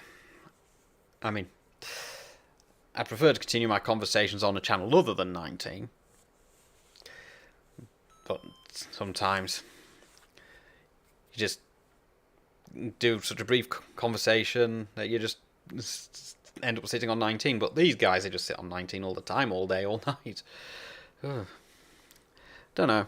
It is a calling channel, so you are supposed to use it as that, but it's not monitored and not enforced, so not a lot you can do. But there's plenty of other channels on CB as well. There's about 39 other channels on 2781, which is what I'm usually monitoring channel 19 on, and then there's the other 40 channels on the European block, which you can use AM and SSB on these days as well. So my Thunderbolt T3000 can actually go into AM mode on those channels, which is convenient. In fact, that's probably one of the most convenient CBs I've ever owned, because I don't have to switch it off just to switch it back on and change the band. I can just press and hold the button and then change the band for whichever country I happen to be in, and then switch it back over. Although I've not got really any plans to drive abroad at the moment, but if I do, then at least I know how to change it over. Although I'm not sure I could get my car into the Eurotunnel shuttle with a Serio High Power 4000 on the roof. I could try, but I'm not sure it would go down well with them, because that's the only way I would want to cross the English Channel. Complicated reasons.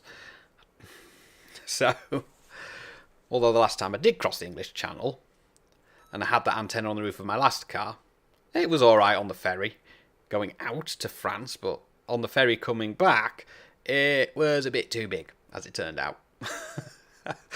So I think I had to unscrew it before leaving the car deck.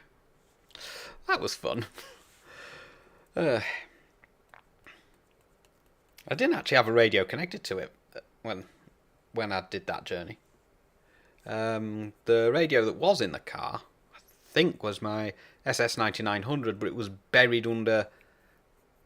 well, rubbish and all sorts, because the back of the card filled up with rubbish from maybe me just eating takeaways and all sorts,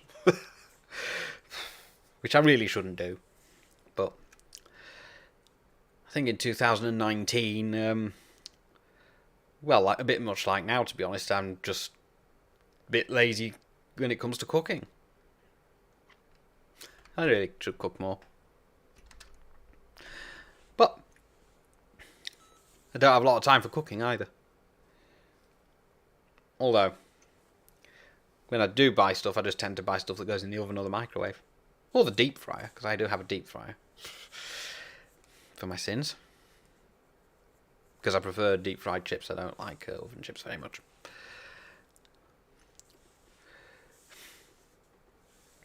And when I'm in the kitchen, and I actually am doing cooking, I usually do have a radio with me. So, yeah. When my spouse was here in 2019, obviously, we communicated on using CB.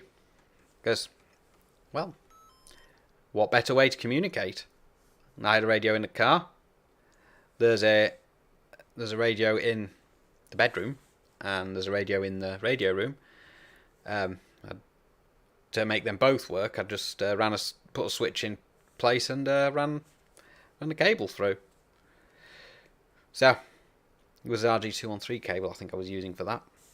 I've still got all that cable, so there wasn't really much loss at all.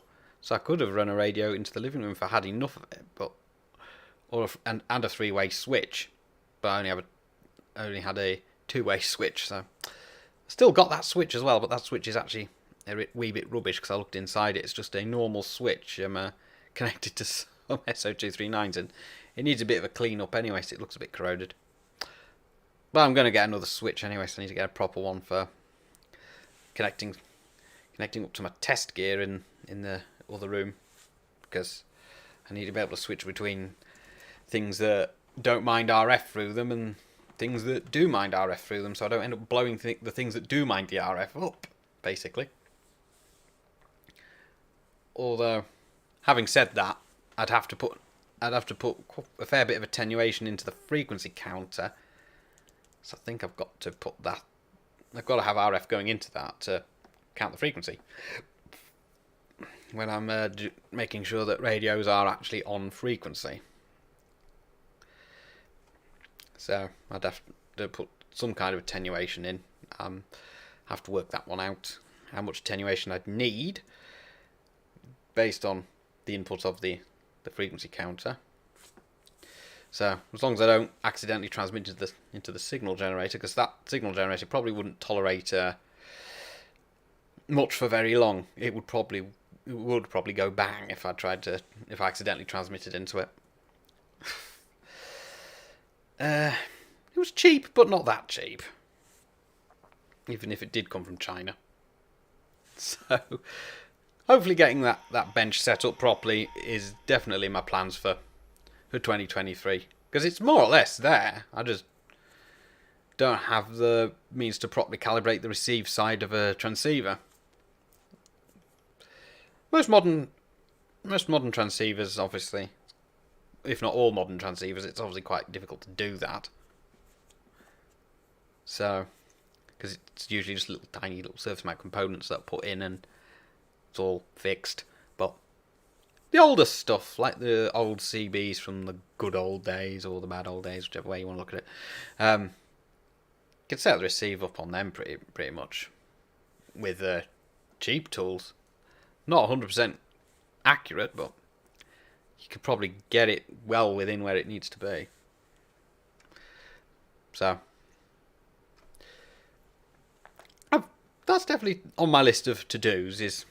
So I've got some old CBs that I'm tuning up at the moment. They're obviously on the wait pile because I'm not fully set up to tune them yet.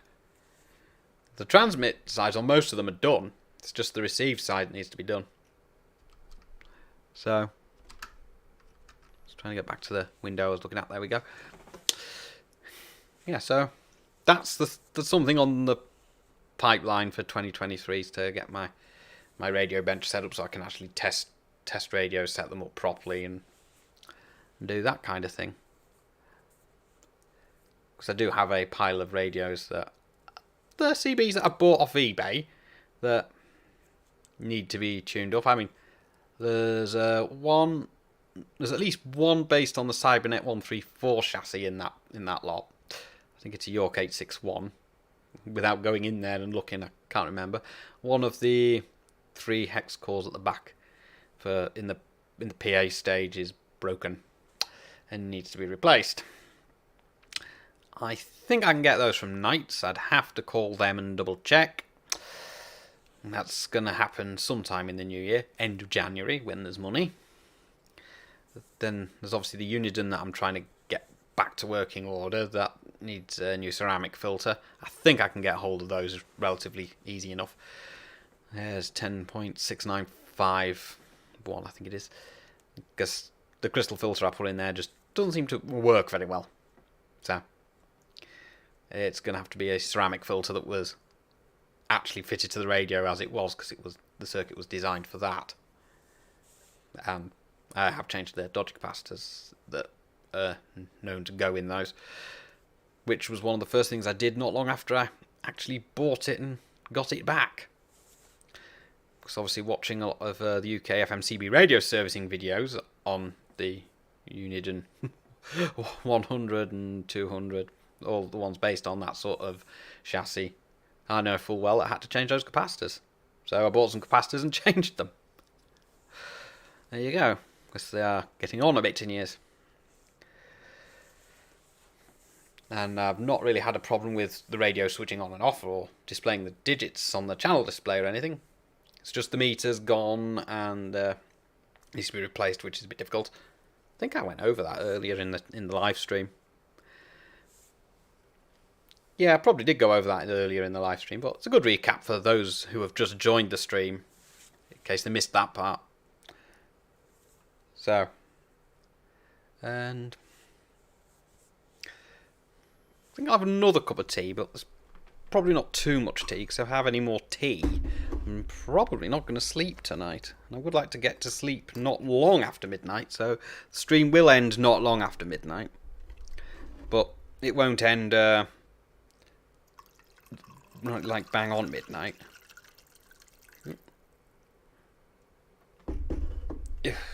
That teapot is definitely heavy. The teapot is a red teapot with white spots on it that I got as a wedding gift. So, obviously, with my dearest spouse not being here at the moment, we don't use it very often. Well, I don't use it very often, but I do tend to use it for the live streams because, you know, I like to have some tea on the live streams. I think my tea's gone cold as well. We'll soon find out. Has a little, but that's okay. It's probably the last cup of tea I have. So obviously I don't want to drink too much tea, because otherwise I will not sleep. And that's not a great thing. And I have to be up in the morning to do Uber Eats again, but I can have a bit of a line because, well, Sunday and New Year's Day at the same time, so most places I don't think I'll see anywhere opening before 10, although when I looked at the opening hours of McDonald's that was about 9. So I think there's going to be a lot of hungover people in the morning buying McDonald's breakfasts and buying them for delivery, because they just will not want to get up and go out, or they might not be fit enough to drive or whatever. So, you know, someone else does the driving, brings the food to them. I've got no problem doing that because, as I said, I am pretty much teetotal. I don't drink alcohol. I can't remember the last time I did drink alcohol, actually. It has been some years. And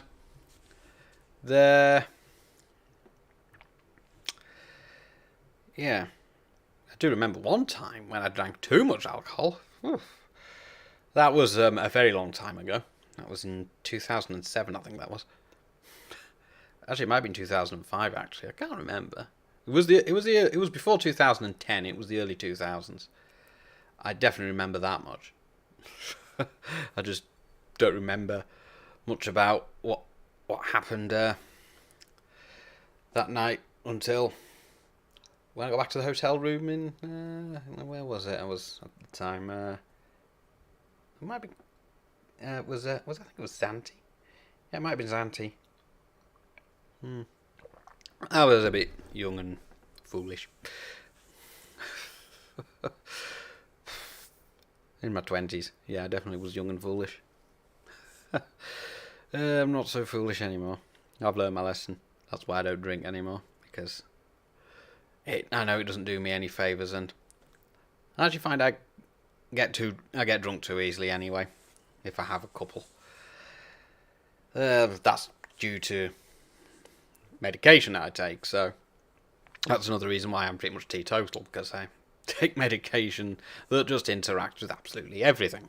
It's a bit inconvenient, we shall say. But it doesn't interact with caffeine, which is a good thing. Otherwise, I wouldn't be able to enjoy tea, because I cannot stand tea with no caffeine in it. Or coffee. Doesn't taste right. And I sometimes like to have a cup of tea or coffee when I'm doing something in the shack, if I'm ever in there. They're doing something for most of the day. It's always nice to have a cup of tea when you're sat playing a bit of radio. I mean, I don't do a lot of radio from here. I mean, when I do put temporary antennas up, it's usually for bands like 2 Meters or CB, because I do have a temporary antenna for CB. With a boomerang antenna, which I got from Thunderpole, which pretty sure there's a video about that on the channel somewhere. And it does work, it does the job. It's not the best thing in the world. But that's probably one thing I wouldn't be able to have permanently up here, is a CB antenna. The landlord and the letting agents are definitely going to say no to that. Although, they might agree to something for 2 meters. If I can be nice to them. Because it's not the same owner, landlord and letting agent that was in charge of this building when I first moved in, because it's changed hands, and that's just the way it's gone. So now I just have to go to an office in town to speak to the letting people there. They are actually coming round to do an inspection this week, so I might have a chat with them about it if I have the chance, because I've got to also talk to them about having the fibre optic ultra fast internet put in, because Openreach have put their equipment on this building, and obviously I can't go ahead with ordering that until I get the okay from the owners of the building and the letting agent. And obviously ultrafast would be good for these live streams, although it's working fine on this this connection that I've got at the moment, and this computer's connected with an Ethernet cable anyway, because I don't particularly like... Triple J's actually come on. I didn't know if it would come on to the stream or not. Yes, saying hello from London. I wonder which part of the country it was in, actually. I've been asked if I've had any more luck with the boomerang antenna. I've not actually had it up recently. I've not had it up for a while, so I've not got a CB actually in the radio room at the moment that's connected to an antenna that I would use. I've got loads of CBs in there, so I can put one in, but I can't put that antenna up, because if I do, then it might blow down. It is quite windy tonight, and I can only hold it onto the window frame with cable ties. It's not ideal. So I've got Triple J here, so that's good to see. That's great. So must have just joined the stream now, or in the last few minutes, or I don't know. So I'm not going to eat another one of them mince pies, because I'm a bit full. I did get dinner quite late. So I'm trying not to eat any more mince pies. I'm on my last cup of tea, and we're coming up to quarter past 10 now. So it's an hour and 45 minutes left to go till the new year here in the UK. I'm not one for going out on New Year's Eve. I never really have been. I mean, somebody's letting fireworks off early already. I don't know where, like. Let's have a look. Just open my curtain. No, I can't see them. But they're letting the fireworks off early. It's kind of expected because that's what people do. They buy fireworks and just let them off randomly. I find that quite annoying. But, you know, what, you can't stop them. Yeah, they're definitely early because it's only 10:15 according to this clock. Yeah. 10:15 and they're letting fireworks off. Yeah. I don't know whether you guys can hear it or not. It depends on how well the microphone's picking that up. But I can certainly hear that. That is quite loud.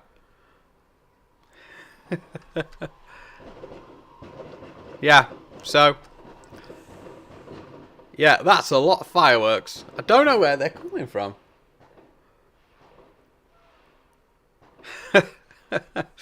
There we go. Oh no, it's still going. Well, as I was saying, I don't normally go out for New Year's. Never have done. But in the past, I'd normally put the telly on to see in the New Year. But the last couple of years, I've not done that because I don't have a TV licence. Because that's just some money I can do without. Because I don't really use my TV for TV anyway. I use it for YouTube, mostly. Mostly watch videos on YouTube on it. On the one in the living room and the one in the bedroom. Sometimes I like to watch a couple of YouTube videos or just to try and get me off on a night. It doesn't always work because the videos I watch tend to be technical videos. Like, let's see, like some radio videos, like amateur radios and CB radio videos, that sort of thing. And yeah, otherwise it's bigclive.com. They're usually technical teardowns if you've not come across bigclive.com. So that's a channel I can actually recommend. Because he does actually have a background in electronics and electrical stuff. So he knows his stuff, and some of the stuff he takes apart is absolute death traps from China. Some of it's not that bad. He does like negative ion generators, ionizers, that sort of thing. It's not something I would keep around the house because I've got delicate electronic equipment in that back room. Exposed circuit boards and stuff. But I don't think it would affect it too much. Don't know. But they make a mess as well, so I wouldn't bother. Yeah, so bigclive.com's a channel I recommend. If you haven't already checked that channel out, I recommend go and check it out. After the live stream, of course. Yeah, and obviously check out all the other amateur radio and CB radio channels as well. So there's quite a few good ones out there. Too many to name. Some of them do better than me, I will admit that. But some of them are good in their own way. UK FM CB radio servicing, it's the channel I recommend if you've never looked at that one. Because Richard goes through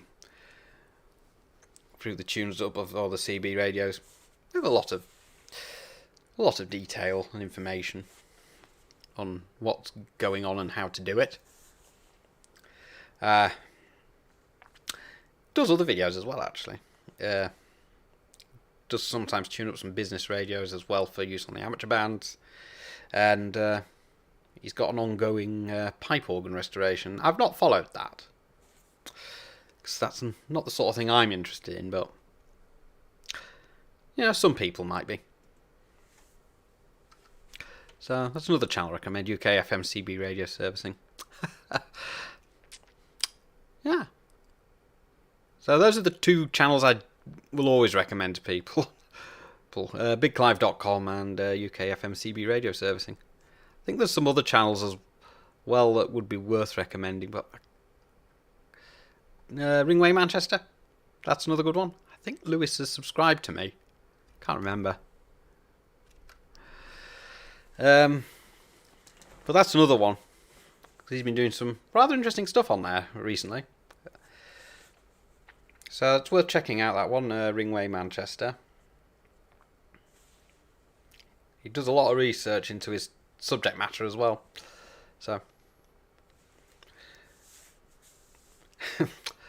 so those are some channels I can recommend. After you've watched my live stream, of course, if you've never checked these channels out before. So, some of these other channels might be running live streams as well, for all I know. I don't know. I haven't been paying much attention to what's posted on YouTube by them.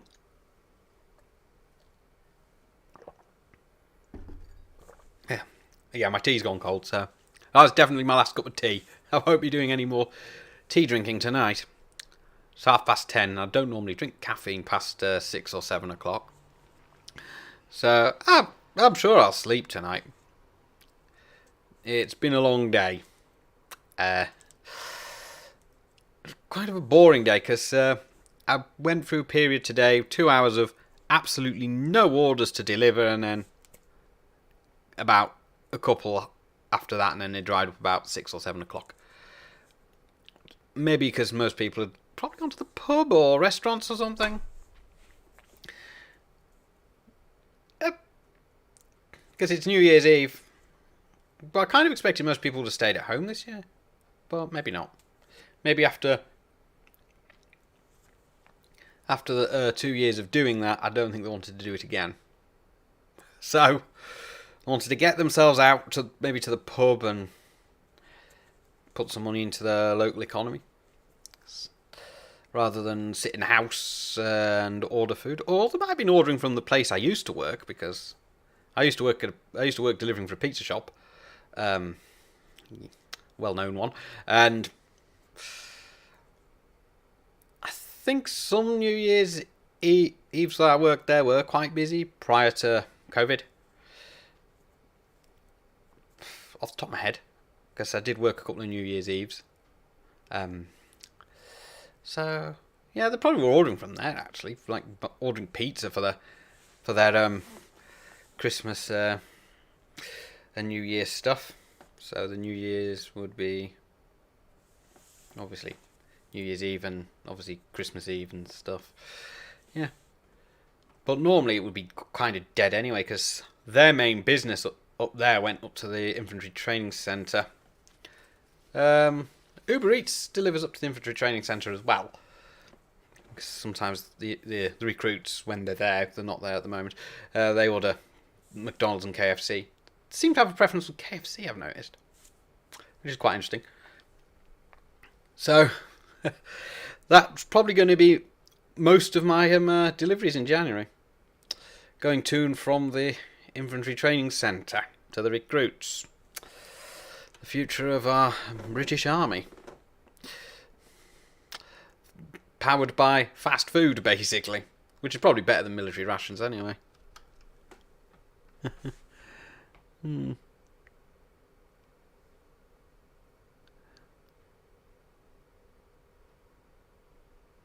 Oh, that's nice. Here's a nice suggestion. Doing a really thin end-fed half-wave wire out of my flat window for CV. Nearly invisible. It's really busy here in London. Could do that, but there are... between my window and the window below isn't actually that far. So I could look at building an end-fed half-wave for CB, but I'm not sure how well it would work close to the building, because close to the building I found that I pick up quite a fair bit of noise from the other flats, and I have checked that it is the other flats, and there's nothing I can do about that. At least one flat, I think it's flat number 5 in this block, has Sky Q, and I think those aren't known for being relatively RF clean, shall we say. Because I'm sure that's when they had that put in, I'm pretty sure that's when the noise floor in this block might have gone up a bit. There's a television antenna distribution amplifier in a cupboard at the bottom of the stairwell. I'm not sure if that's causing any of my noise issues either. I don't know, because I am getting a fair bit of noise on 27 megs around here when I'm in the flat. When I'm not in the flat, in the car, that's not picking up much noise at all.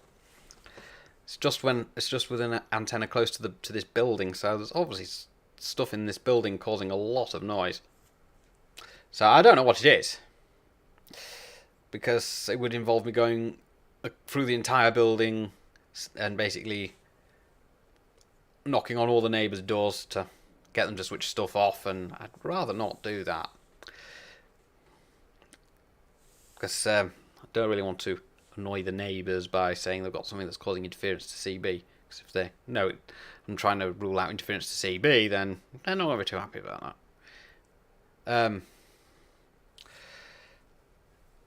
Now, I'm not sure about the amateur radio HF bands, but if I use something like a magnetic loop, that might alleviate that problem. I could probably build a magnetic loop for 27 megs, but not got the right tuning capacitor for that, I don't think. Don't think I've even got a tuning capacitor that would even be suitable to handle the voltages, so I'd have to order another one. There is a ham that sells kits to make them suitably high voltage tuning capacitors on Etsy, normally for magnetic loops that are going to have quite a fair bit of power put through them. So what I could do is I could probably build a magnetic loop. That would probably get rid of the noise. I could try that, but I don't know yet. Because I've not actually checked the HF bands. I mean, the other thing that could be causing some of the noise around here could be the VDSL. There's not really a lot I can do about that. Not until every single resident in this block of flats gets the ultra fast, which this building has recently had one of OpenReach's rather ugly connectorized block terminals screwed onto the wall outside. It's actually behind the wall I'm looking at. And I actually spoke to the subcontractors for OpenReach that put it up, and they said, yeah, it's for fibre, that the whole area is being done. But I can't order it because BT Wholesale don't seem to think that it's available. So, because fibre optic probably might get rid of the noise, but that depends on the ONTs that OpenReach supply. I don't know how noisy they are, and also how noisy the power supplies on them are, because there'd be switch mode power supplies. So there is that. That'd be an interesting thing to look at. So yeah, that could be part of the problem, is people's broadband could be causing interference on 27 megs as well. So no, VDSL has been known to cause interference on some of the amateur bands, and I know the RSGB were asking people about that at one point. Although it's not the reason why I'm keen to get rid of the VDSL fibre to the cabinet and upgrade to fibre to the premises. The reason why I want to do that is because it will speed up the amount of time that I get my videos actually uploaded to YouTube, and also it would make these streams a bit better quality, although I can't see any reason why it'd be a problem on this VDSL. So I'm not sure whether it would get rid of the interference. So, the interference that I get on CB, there's really not a lot I can do. But I don't seem to pick it up on the Thunderbolt T3000 in the car. Even though when I park the car right next to the building, around the back, which is just outside the window, just over my shoulder here. Because I never seem to pick that noise up there, but only when I put an antenna up outside the shack window do I start picking up the noise. And like I say, I pretty much did a dark test by running the radio off a battery, and yeah, still got the same amount of noise. It was definitely not coming from in here. So, bit of a shame, but CB is, with being license exempt, it's not protected from interference. Ofcom won't do anything about that, unfortunately. Now, if it was an amateur radio band, they might do something about it, or if they was still charging people £15 a year for a license for CB, then they might do something about it, but, you know. They removed the licensing requirement for CB in 2006, and ever since then, basically, yeah. But I don't think they did much before that anyway regarding interference, but back in 2006, there wasn't as much absolute cheap Chinese rubbish as there is now. Because that's what causes most of the interference on radio, cheap Chinese rubbish. And I try and avoid buying anything cheap and Chinese unless I have no other choice, and then I have to be careful about when I use it. So I think I've got something in here that generates a bit of hash. I don't think it's plugged in at the moment. Yeah, I think I know what it is actually. It's a home cobbled together touchscreen computer monitor that myself and my spouse built out of wood, a panel from an old laptop, and some components from China. And that generates noise when it's running. So that's in the cupboard at the moment, doing nothing. And I think it needs repairing anyway. But I'm a bit wary about using it. The rest of that computer works fine. I don't think it generates any noise though, because I think the power supply on that's actually relatively clean. Because the power supply, I think that came with that motherboard, actually came from Germany. So I think the motherboard, the case, and the power supply came from Germany. So not expecting it to be too bad in the way of noise. This was years ago though, when I bought that and built it. So that's just the perils of CB and amateur radio. You just get interference from all sorts of cheap rubbish. Right.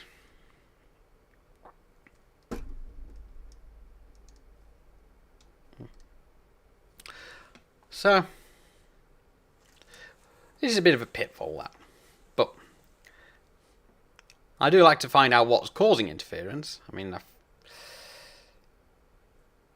do get interference on CB in the local Tesco's car park now and again, and I know full well what's causing that. I know full well that it is a DC fast charger for electric cars. It is nasty. It's probably like about S3 at the extreme end of the car park. So, but sometimes it can peak at about S5 at the extreme ends of the car park. But because I'm taking into account that the meter on the Thunderbolt T3000 is a wee bit lazy. So I get interference on 2 meters from the when I'm close to it from the automatic doors at the local Tesco. Sometimes when I go through the drive-through at the local McDonald's as well, because the manufacturer of the doors is the same. And just, although having said that, I've not really experienced much problems with the automatic doors at McDonald's lately. It's just been the ones at Tesco.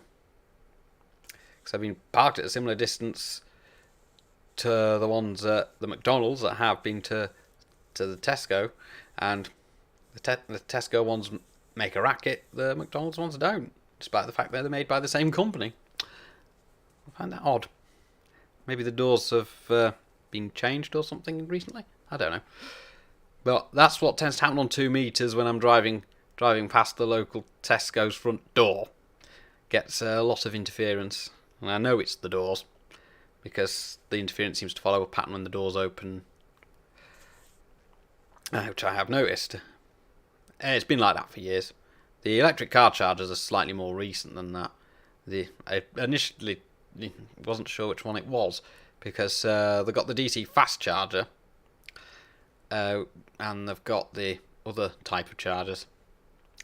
And it was the DC fast charger which was causing the problem. It's operated by PodPoint, and the manufacturer of the DC fast charger is an Australian company called Tritium, and which I would have thought they would have shielded that thing, but apparently not.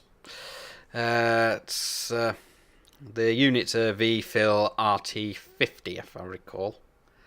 It really makes a horrible racket on CB in quite a radius of that car park. Fortunately, because I think it does go up slightly into 28 megs into the Morse section, which would be where it would start causing problems. But I'd need to have a proper look with a spectrum analyzer just to find out just where it's ranging, and that would mean I'd have to disconnect the CB antenna from the back of the T3000, which is still a job and a half, even though I've put an angle connector in, and connect it up to the... I've only got one spectrum analyzer. It's a tiny SA, and just to see how bad it is, just to see how far it goes up and down the HF range. Because if it goes into any of the amateur bands, then that's when it would cause a problem. But you never know. It might be data noise, and it might be notched out on the amateur frequencies, because I know when they do the PLT networking things, they try and notch out the amateur bands. Not always, but they do. So, yes, that's my QRM woes in the local Tesco car park. Not a lot I can do, other than put up with it or contact the relevant people. But with CB, you can't really do that.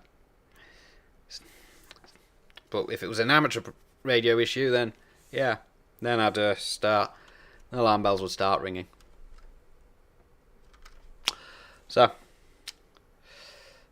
that's probably something I might look into, but the problem is catching that fast charger actually being used by somebody, which you never know when it's going to be used by somebody until you see people stood next to it plugging a car into it, and then realise, yeah, they're going to pay for some electricity. Yeah, that's the future of refueling cars. Lots of QRM. Yeah, that's not really what I had in mind when the future of refueling cars was going to come along. It's another reason why I don't have an electric car. Just because the chargers can generate noise. I don't like that very much.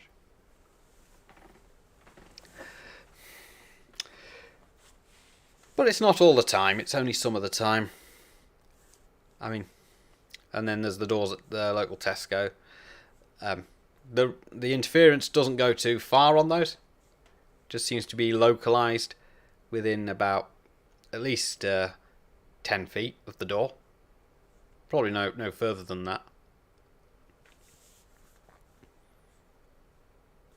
So it's only really a problem if, well, the GB3IR actually gets over that noise, no problem at all. As it's only up in Richmond, and it's a very good signal there anyway.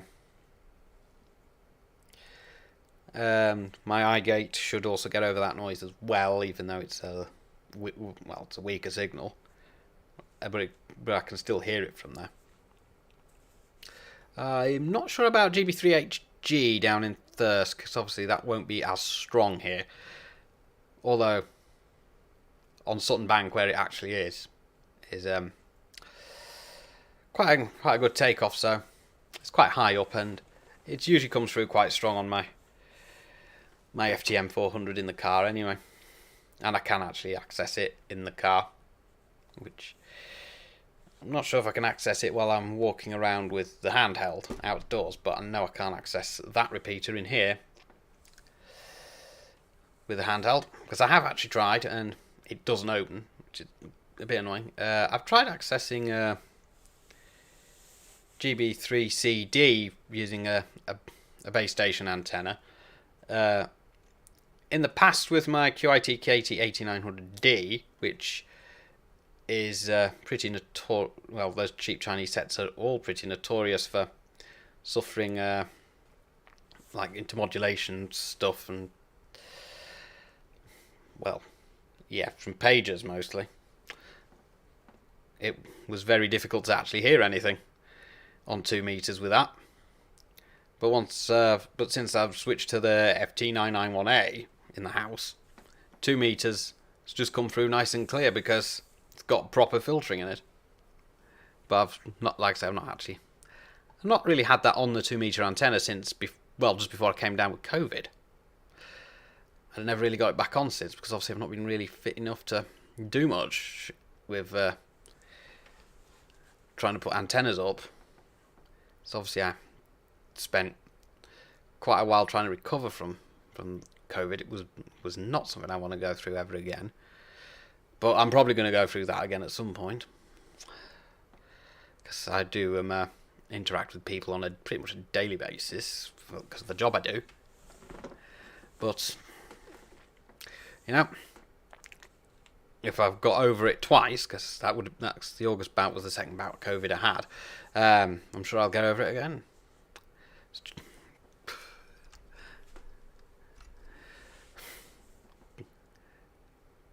Not something I wanted to have to go through, like I said. And I didn't get to play much radio while I was recovering from it, while I still had it, because I just did not feel well enough to do anything. So, and I couldn't obviously do any YouTube videos either, because I just didn't feel well enough. And it was a long recovery even after the virus had gone. I was still ill for quite some time, which is why I'm now doing Uber Eats instead of the last job I was doing. Hey, I think it's enough of me waffling. Volume. Gonna give this repeater another try. I mean,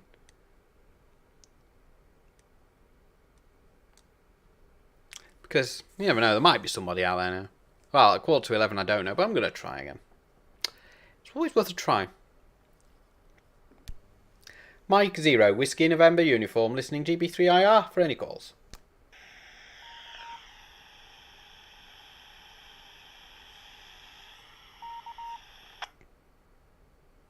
Perils of doing something live. Never quite goes to plan, does it? Let's give another call. Mike 0, Whiskey November Uniform, listening through GB3IR for any calls.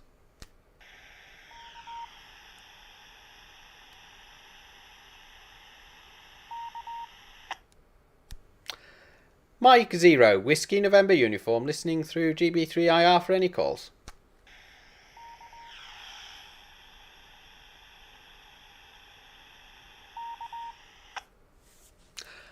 That would be a no.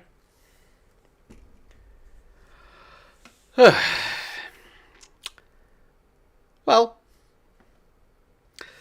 because it's the only bit of 2 meters I can do is the repeater. I can't really do a lot more than that, because I don't have a base station antenna up and I don't have a base station radio in here. And as much as I would like to put the base station antenna up, it was just far too windy, and I didn't have a lot of time when I came back in from doing Uber Eats. Well, even though I did come in a bit earlier than I planned to. But, you know.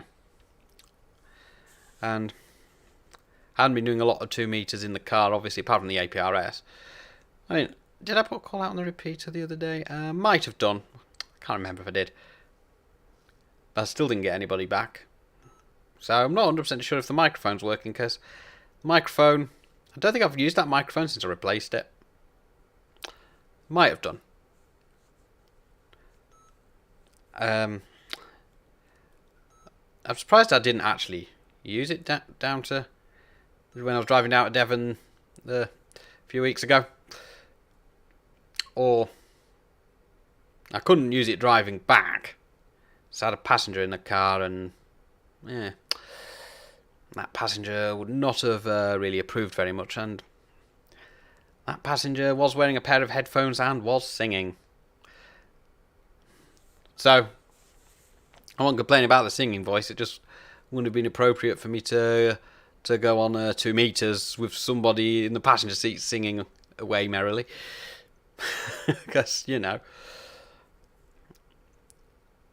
because they were just doing their own thing with their headphones on, just letting the journey pass by. Because the previous time I had them in the car, I had the radio on, and that was the day we found out Rishi Sunak was going to be our next Prime Minister, and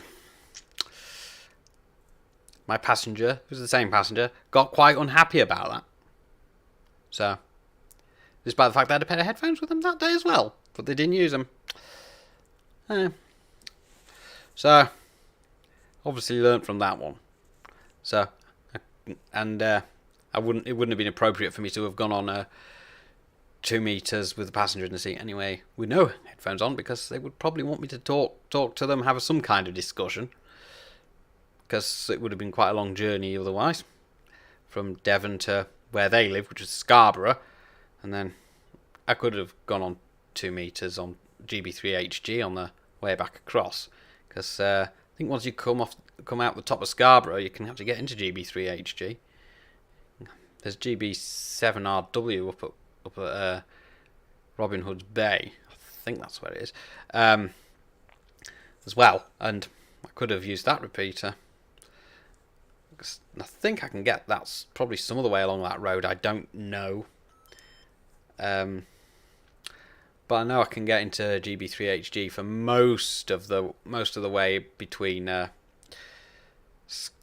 between Sutton Bank, where it is, and Scarborough. Because obviously it's quite high up there. So I could have gone on that repeater whilst I was driving back across from there on both occasions. On the second occasion, I was just listening to music, because I just wanted to concentrate on the getting back home part, because I just wanted to get back home. Because driving from Devon certainly was took a long time. Whew, yawning. The thought of that's making me tired.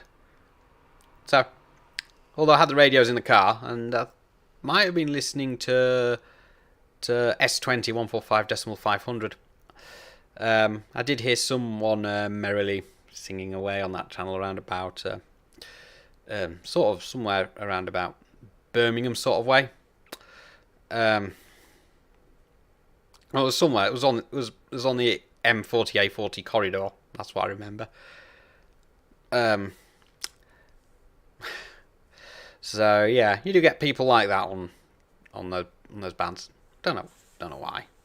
Don't know why you get people that do that on 2 meters. Boredom, I guess.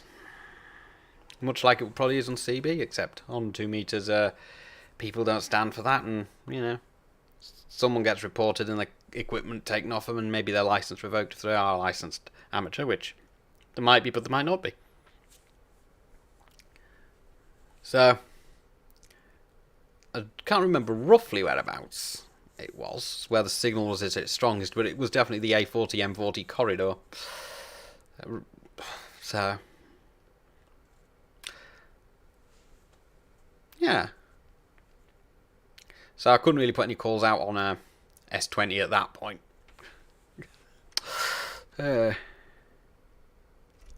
So yeah, so I didn't really do a lot of radio on the trip to Devon, But I did some in Devon. I do have a video of that, of my not very successful endeavours, but I still put a video up, of course, because I had to put a video up. I mean, to show that I actually tried. My collar's gone a bit. Yeah, this jumper's that old. Collar's a bit weird on it. It still fits though. It just keeps me warm in this winter cold that we have. So it was an enjoyable drive down to Devon, apart from when the weather turned for the worst. Which I think I was on the M40 by that point, and it was really nasty. I just did not like it one bit. Then it cleared up once I started to get closer to Devon and closer to the M5. So it was all right. Once I was on the M5, it was pretty much plain sailing. So there you go. So most of the M40 was a bit wet, but the M5, it wasn't so bad.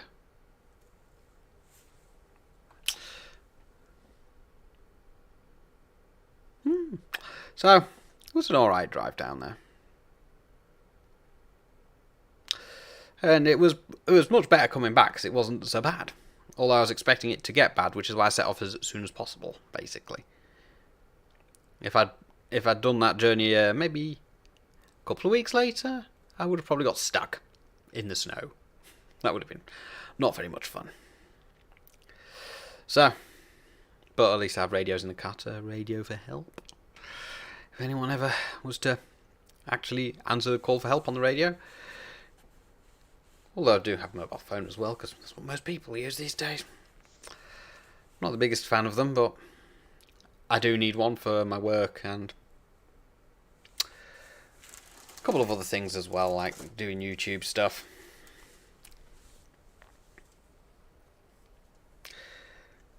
I prefer the old school way of doing things. Radio is definitely one of those old school ways of doing things. But the newer stuff's good as well. There is a place for all of it in modern society, although even if some of it does like to interfere with the other. So, not really had a lot of success on the repeater tonight, so don't think there'll be anyone on there much past 11 o'clock, so we are coming up to, well, it'll soon be 11 o'clock. I'll obviously have to go get the sparkly fizzy stuff ready for midnight, but I won't do that just yet. I will probably do that maybe about 11:30, because I don't want it to come out of the fridge and then warm up, because I have put the heating on, although the heating I think has gone off now, so it's obviously warm enough in here. I don't put the heating on as much as I would normally do, because obviously cost of everything's going up. So obviously the cost of electricity as well, which is not much fun. The cost of electricity, cost of gas, cost of everything. Cost of radios I think has gone up as well. I've not really had a look at the latest prices for radio gear. Not got really any plans on buying any new radios just yet. So I think I've got enough radios. Definitely my last big radio purchase was the FT991A. I'm not going to buy another radio like that for a while. So obviously I'm still paying that off because I financed that as well. So that usually comes out at the end of the month. I mean, because I try and have things set around when I'm expected to get paid. But with the job I'm doing now, I can get paid any day I want. I get paid every day if I want. Basically, I just get paid for whatever I've delivered that day. So, as long as I don't go over a certain amount, because otherwise the tax man will want a lot of money off me. Not sure how much he'll want. But I'll soon find out after I've done that self-assessment. Which end of January I've got to get that done by, so I'll make sure I get that done, because I don't want the taxman chasing me for it. Oh, God. But at least it's only income from Uber Eats I'd have to worry about declaring. I don't have to declare any income from this channel because I don't actually make any money from it. Well, I don't really make any money from the channel at all, to be honest. Anything I do get from the channel, if I get anything, would just go back into the channel. But I'd probably still have to declare it in tax eventually if I make over a certain amount. But, yeah. It's just the way it is. The taxman wants your money. So I'll have to make sure I pay him. Just try not to accidentally close the window here. There we go. We've got to remember there is a slight delay on the preview window that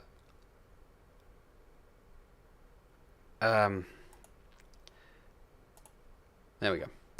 The preview window that I'm seeing on YouTube Studio and what's coming off OBS. So there'll always be a bit of a delay. I mean, I could display it with a second computer, but then that delay might not go away. That delay might still be there. So, not ideal. So, I've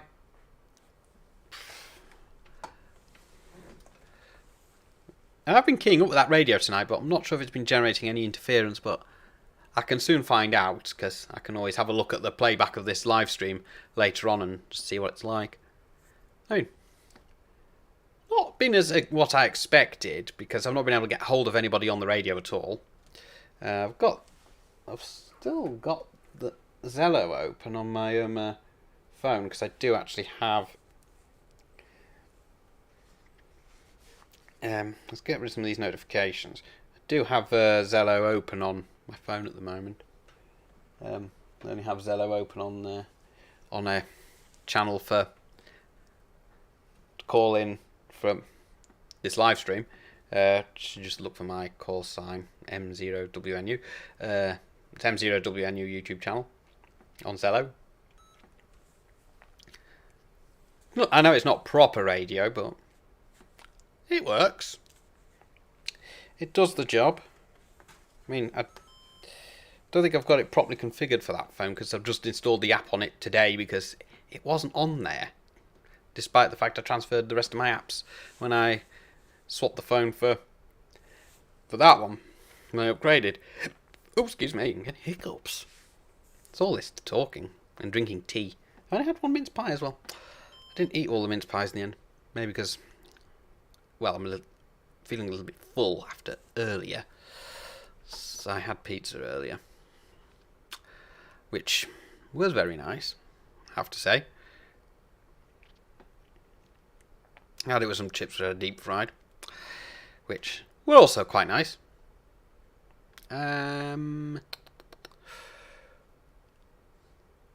Yeah, the mince pies technically were dessert. I wasn't going.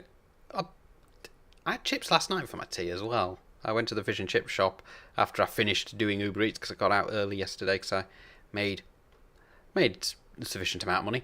And so I thought I'll go and treat myself to fish and chips at the fish and chip shop in Catterick. So I went in there and got fish and chips. Also went to Tesco and bought some ice cream as well. So I fancied ice cream last night. So that was nice. It's the repeater waking up again. It tends to wake up now and again. Although that was it just sending its ident. It should send its... the IRLP link station in Richmond should send its ident out in about a minute.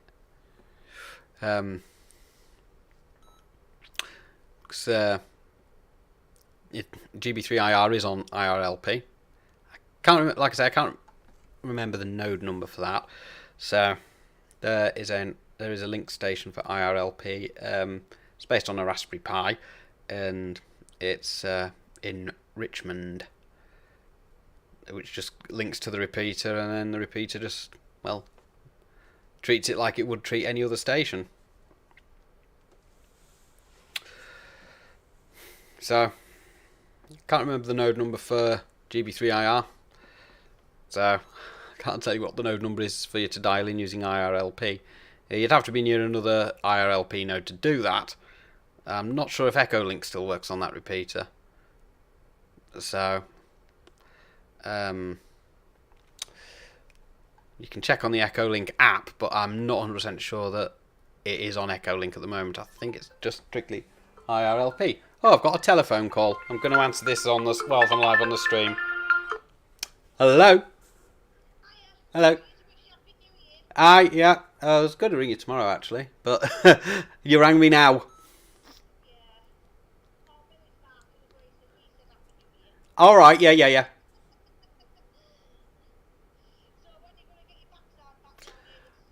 I don't know. My car needs servicing imminently.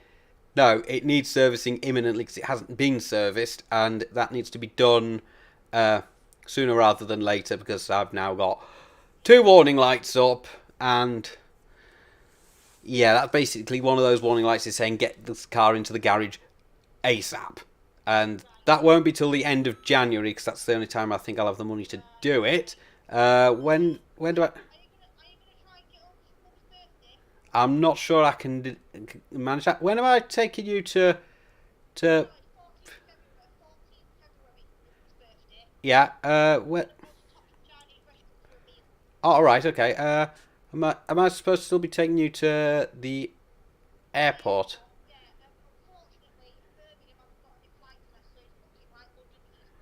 Heathrow.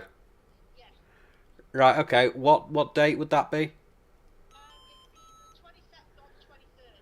22nd or 23rd of February. Right. That should be okay then. That shouldn't be a problem.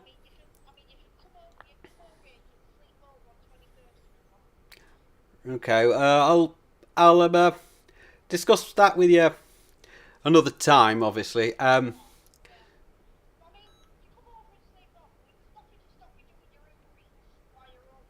There might be.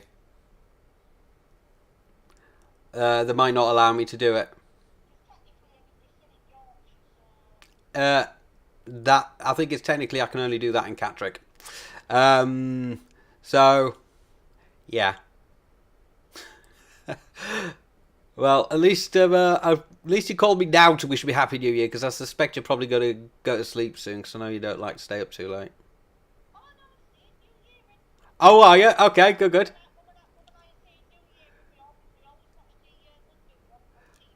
I don't, because I don't have a TV license.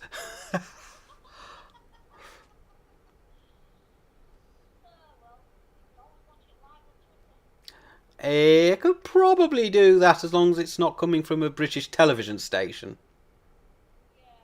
Because otherwise then it would be against the law because apparently the TV license says anything broadcast in the UK, even if it's rebroadcast on the internet, I still aren't allowed to watch it. The only I could watch live streams on YouTube provided they're not coming from a broadcast television station.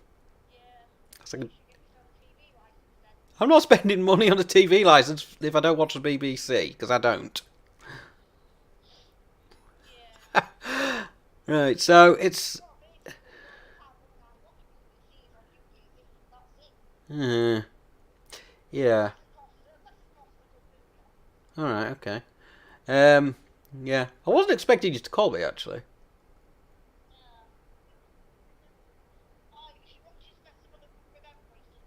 All right. Yeah. Yeah. Yeah.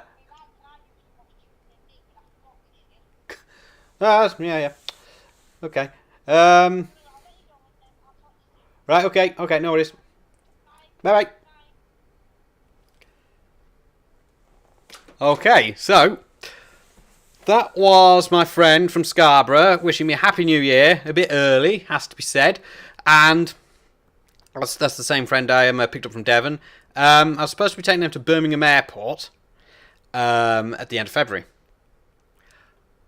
That airport has no flights for her, so I might have to be taking her to Heathrow instead. And fortunately for me, I actually know how to get to Heathrow. But I'm not particularly looking forward to the M25. Because I never look forward to the M25.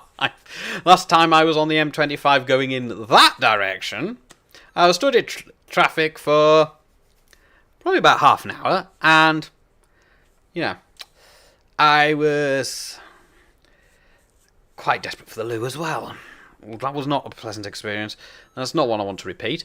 So, yeah, so that was my friend from Scarborough. She was wishing me Happy New Year. A bit early, but, you know, at least that's done and out the way, and I don't have to worry too much about that. It's just now I've got to wait for my spouse. I wasn't expecting her to call, though. I was expecting her to either call me after midnight or... But to be honest, I thought she might have been going to bed early, but now she's singing the new year. Yeah. She has no interest in radio whatsoever, though. And she didn't know I was on the live stream, and that's why she wasn't on speaker. So there you go. Yeah. So, my spouse, when my spouse calls, will be on speaker because it's the only way I can do it. To keep the camera on as well. And I might get that call at midnight, but if that doesn't happen, then no great loss. I'll probably get woke up at 5 in the morning. Because my spouse, obviously living at home at the moment in Florida, which hasn't been as sunny as it normally would be recently, because of weird weather. And yeah. And my spouse is obviously stuck there because of complicated immigration issues. You know. Need a visa to be with me. I need to be earning over £18,600 a year. I'm pretty sure I can actually do that doing Uber Eats on its own. But that means I'll have to work pretty much every single day of the week, which is probably not ideal. So, yeah, but I can make the money. Just to appease UK visas and immigration. Well, it's technically not to appease them. It's more to appease Border Force. Less said about them, the better. I'm gonna try not to go too far into that topic because I don't want to be ranting about Border Force. So I don't really like them very much. Alright, so let's not go there. And try and keep on topic. So. My spouse might ring at midnight. So I'm not going to get anyone else on the radio. It was nice to hear from my friend in Scarborough, who I'm probably going to end up taking to Heathrow at the end of February. I've got no problems in doing that. I mean, I might have a problem driving there and back in one day. I mean, last time I tried to drive down to that part of the world, on my way back, I had to stop at a hotel at Peterborough. It was Peterborough Services. I stopped at a hotel there. I remember the room smelled like fag smoke. It was disgusting. But I don't think they allowed smoking in hotel rooms these days.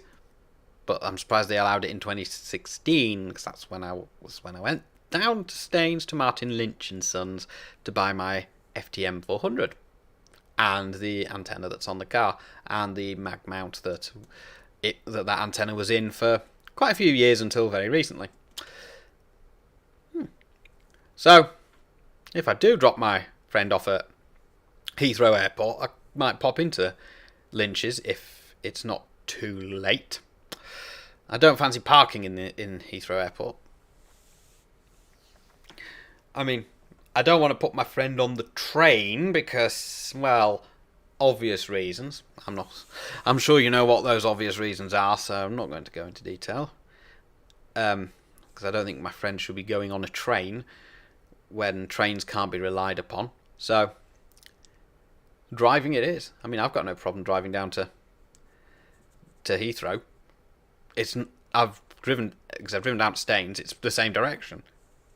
It's like literally only a 5-minute difference between where Staines is and where Heathrow is. So yeah, if it ends up being Heathrow, then after I drop my friend off, I can probably have a nosy in Martin Lynch and Sons. Have a see what they've got going on in there, because it might be worth a little look in there, and maybe try and get anyone else on the old radio in that sort of area as well, because I think there's quite a few repeaters around the London area. The only issue I'll have, I think, I'm not sure how far the ULEZ zone will go, and I'm not sure if my car is compliant. It is a 67 plate, so it might be. That's one of the things I'm not looking forward to if I have to go down there. But, can't do anything about it. But I can get to play a bit of radio, go into Martin Lynch and Sons, and, if I have time, if I end up going to Heathrow. Because it's like literally about round the corner from Heathrow Airport. And I can go and see the governor. I've never actually spoken to him. Every time I've either been to the Martin Lynch and Sons stand at the National Hamfest, and the one time I've actually been in the shop, I've never spoken to Martin Lynch himself. I find that quite odd, because I always see him chatting, but I've never spoke to him. So, yeah, that would be an interesting one. So, it looks like I might end up as it was originally Birmingham that my friend wanted to go to, which would have been most of the way to Devon. So, I'd have to arrange booking myself into a hotel somewhere. My friend wants me to go to Scarborough and stay the night there, but I don't want to stay the night on a sofa if I've got to drive my friend from her flat, where she lives with her mother, all the way to London. I really don't want to do that. So, depends on what time my friend needs to actually be at Heathrow as well. So I'd have to sort that out with my friend after New Year, because there's no point doing it now, because I've got to get my car in for a service and everything, and so I've got to plan everything around that as well. So,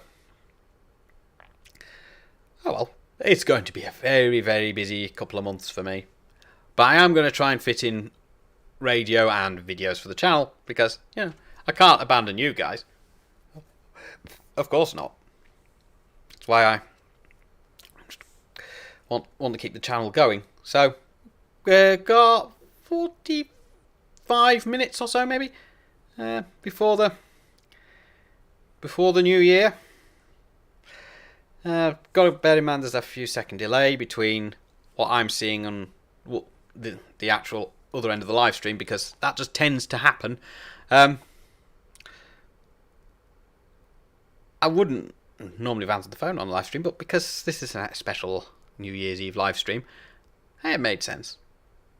And it was nice to hear from my friend, because I hadn't spoken to her for a couple of weeks. Probably not since I got back from dropping her off in Scarborough, actually. Probably the last time I spoke to her.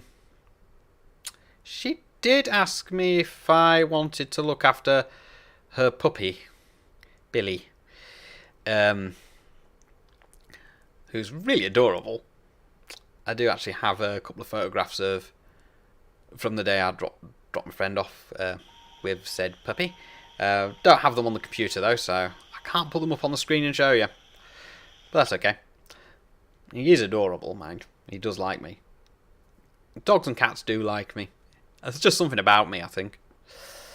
So, I'm probably obviously not going to be able to do that, because I'm going to be quite busy probably through the entire whole month of March. And it was the end of February that my friend's going away. I think it was the end of February.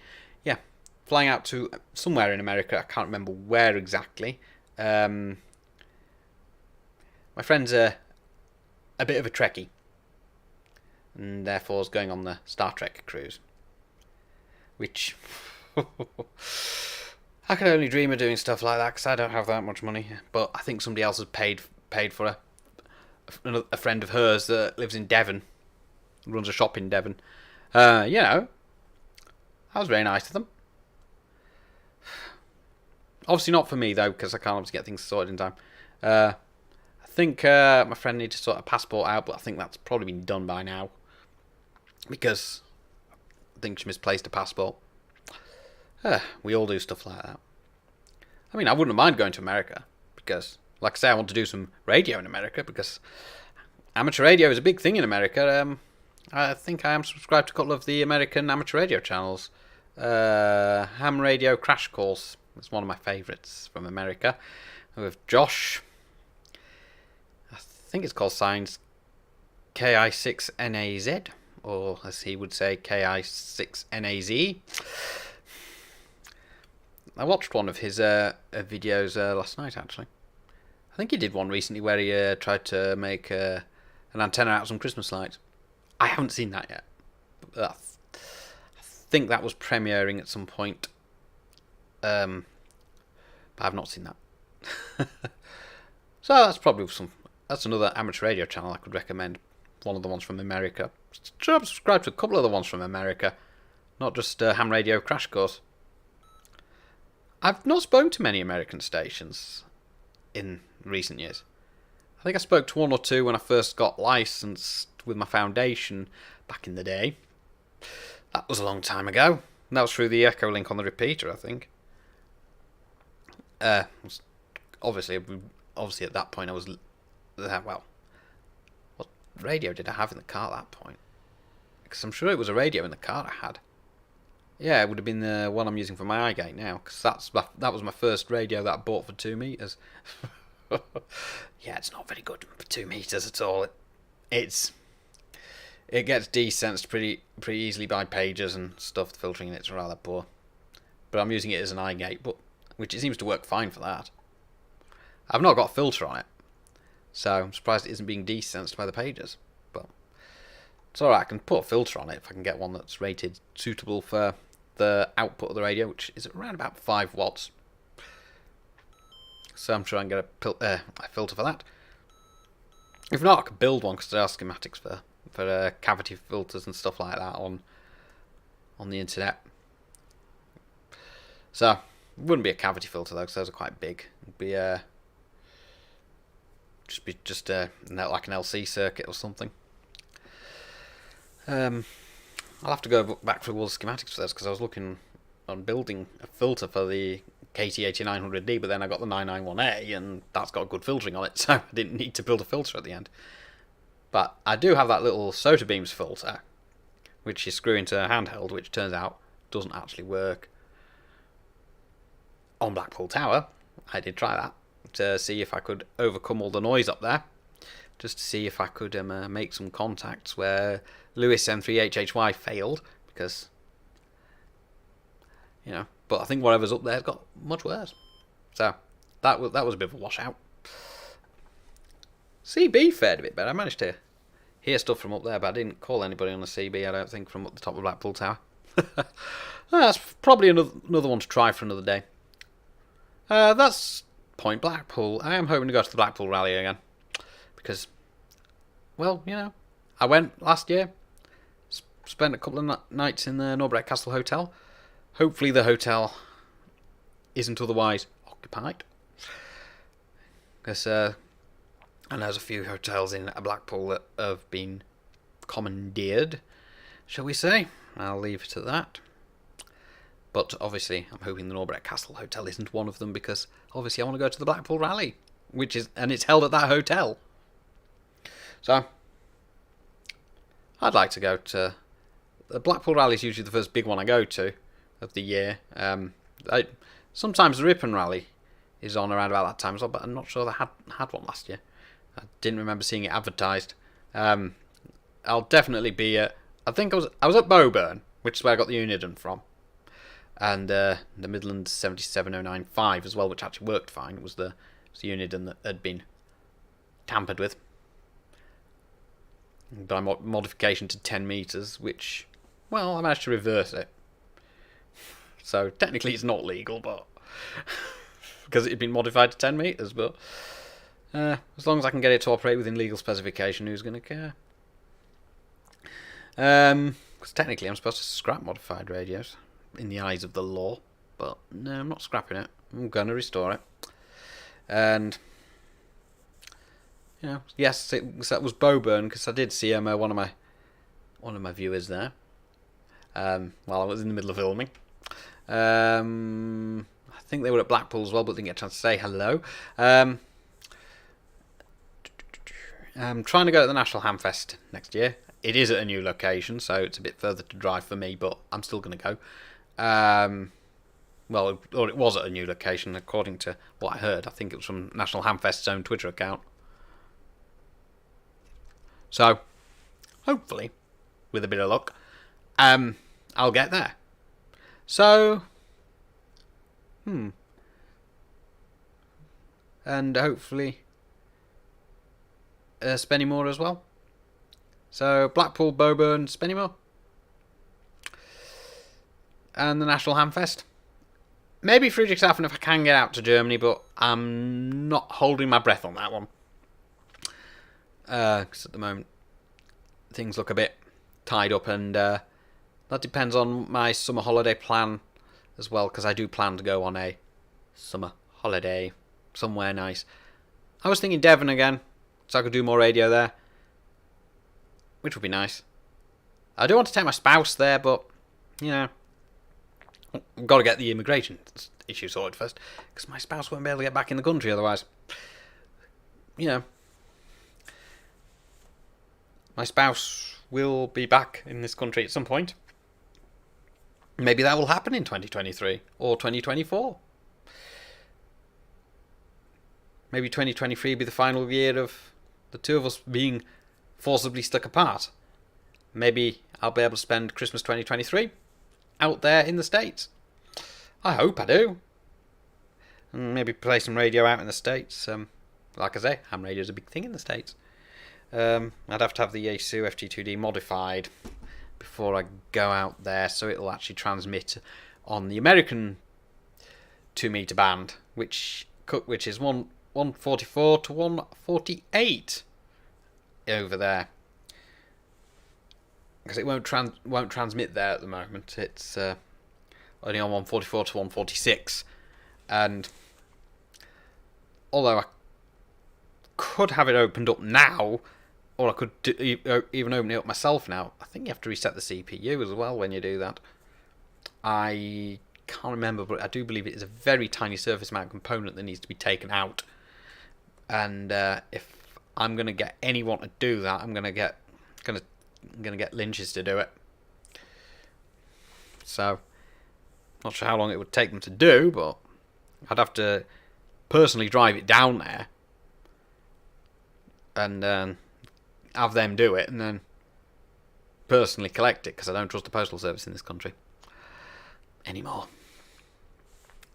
So obviously I'd want the radio modifying before I go to America. I'd also have to make sure I can actually take it in the first place.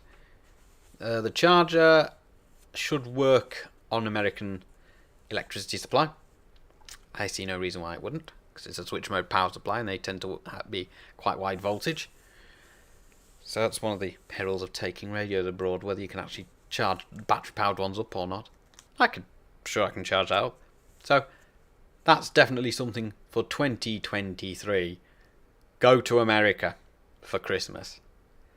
They do Christmas well in America, I'm sure of it. And of course, actually meet the mother-in-law in person. I would love to do that. Because my mother-in-law is a character. Definitely. And also the cats and dogs that live in the house. Especially my spouse's cat. I actually am custodian of previous kitties that have belonged to my spouse that have sadly passed away. They are all on my mantelpiece behind me. I can't see them because the green screen's in the way, but they are there. and it's often difficult to remember which one is which without looking at the collars and the tags, except for one of them, which I recognise the collar of all the time. It was a black cat called Stealth, and I can instantly recognise his collar, so I know which urn of ashes is his. I guess all the collars are on the urns, so that's all of the. So I'm custodian of my spouse's sadly passed away kitties, including one of her most favourites, Sabrina. I remember that day when her spouse called me. She was in absolute tears because a poor kitty had died.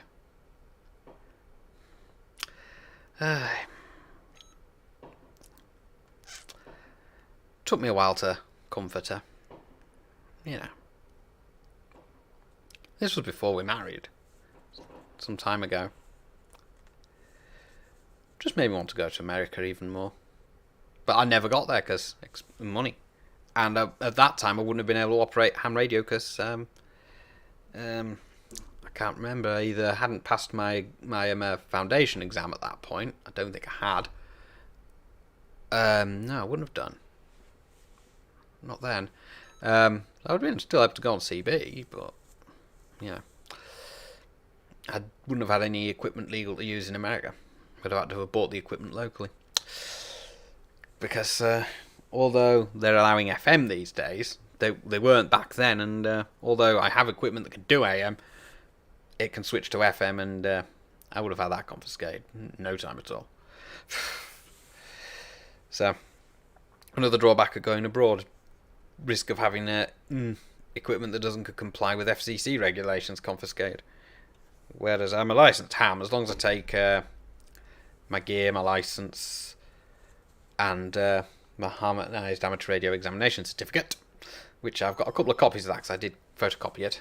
One of which is in the car laminated, so when I'm driving abroad in European countries, I'm covered there. There's another copy of that in the radio room somewhere. So that just makes sure I'm covered for all eventualities. So 2023 America, Christmas with the in-laws. I'm not sure what the father-in-law will have to say. The mother-in-law would probably be thrilled to meet me in person. My dearest spouse will definitely be happy to see me. Her cat, definitely.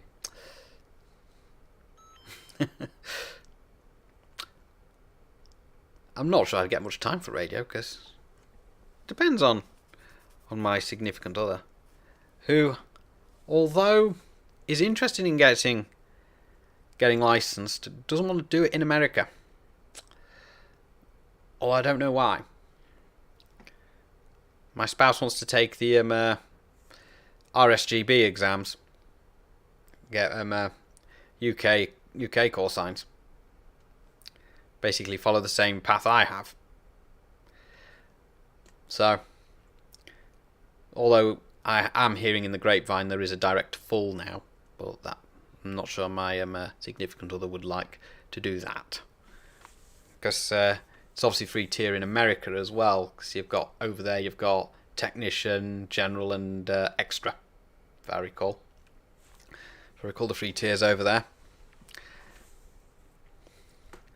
So I think my full UK full would be equivalent to amateur extra over there. So I'd have to double check that though.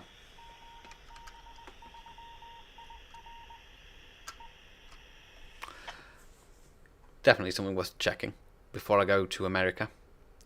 That's if I get there. Of course, I've got to save money to be able to pay for an airfare and accommodation, and maybe rent a car as well. Although my spouse has said that I'm not to drive in America, but I can't see me driving over there to be too much of an issue. It's not like I've not driven on the other side of the road before, but having said that, when I did that, I was in a British registered car. So the steering wheel was still on the same side as it would have been here, because it was my own car and I was driving in a foreign country in my own car. In America, I would be driving on their side of the car, which is, well, the wrong side, and their side of the road, which is the wrong side.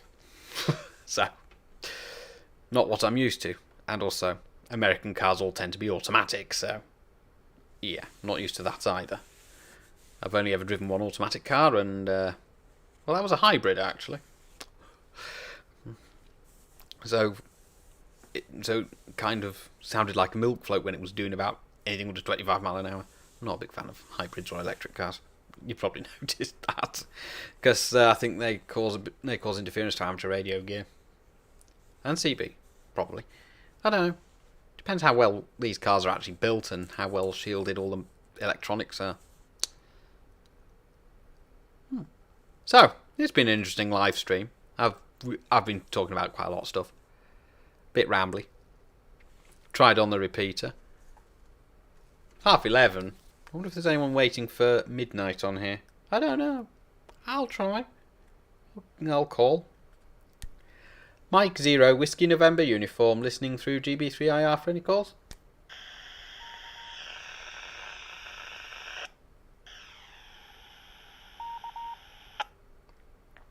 That'll be a no. I'll give it another go. Mike 0, Whiskey November uniform, listening GB3IR for any calls.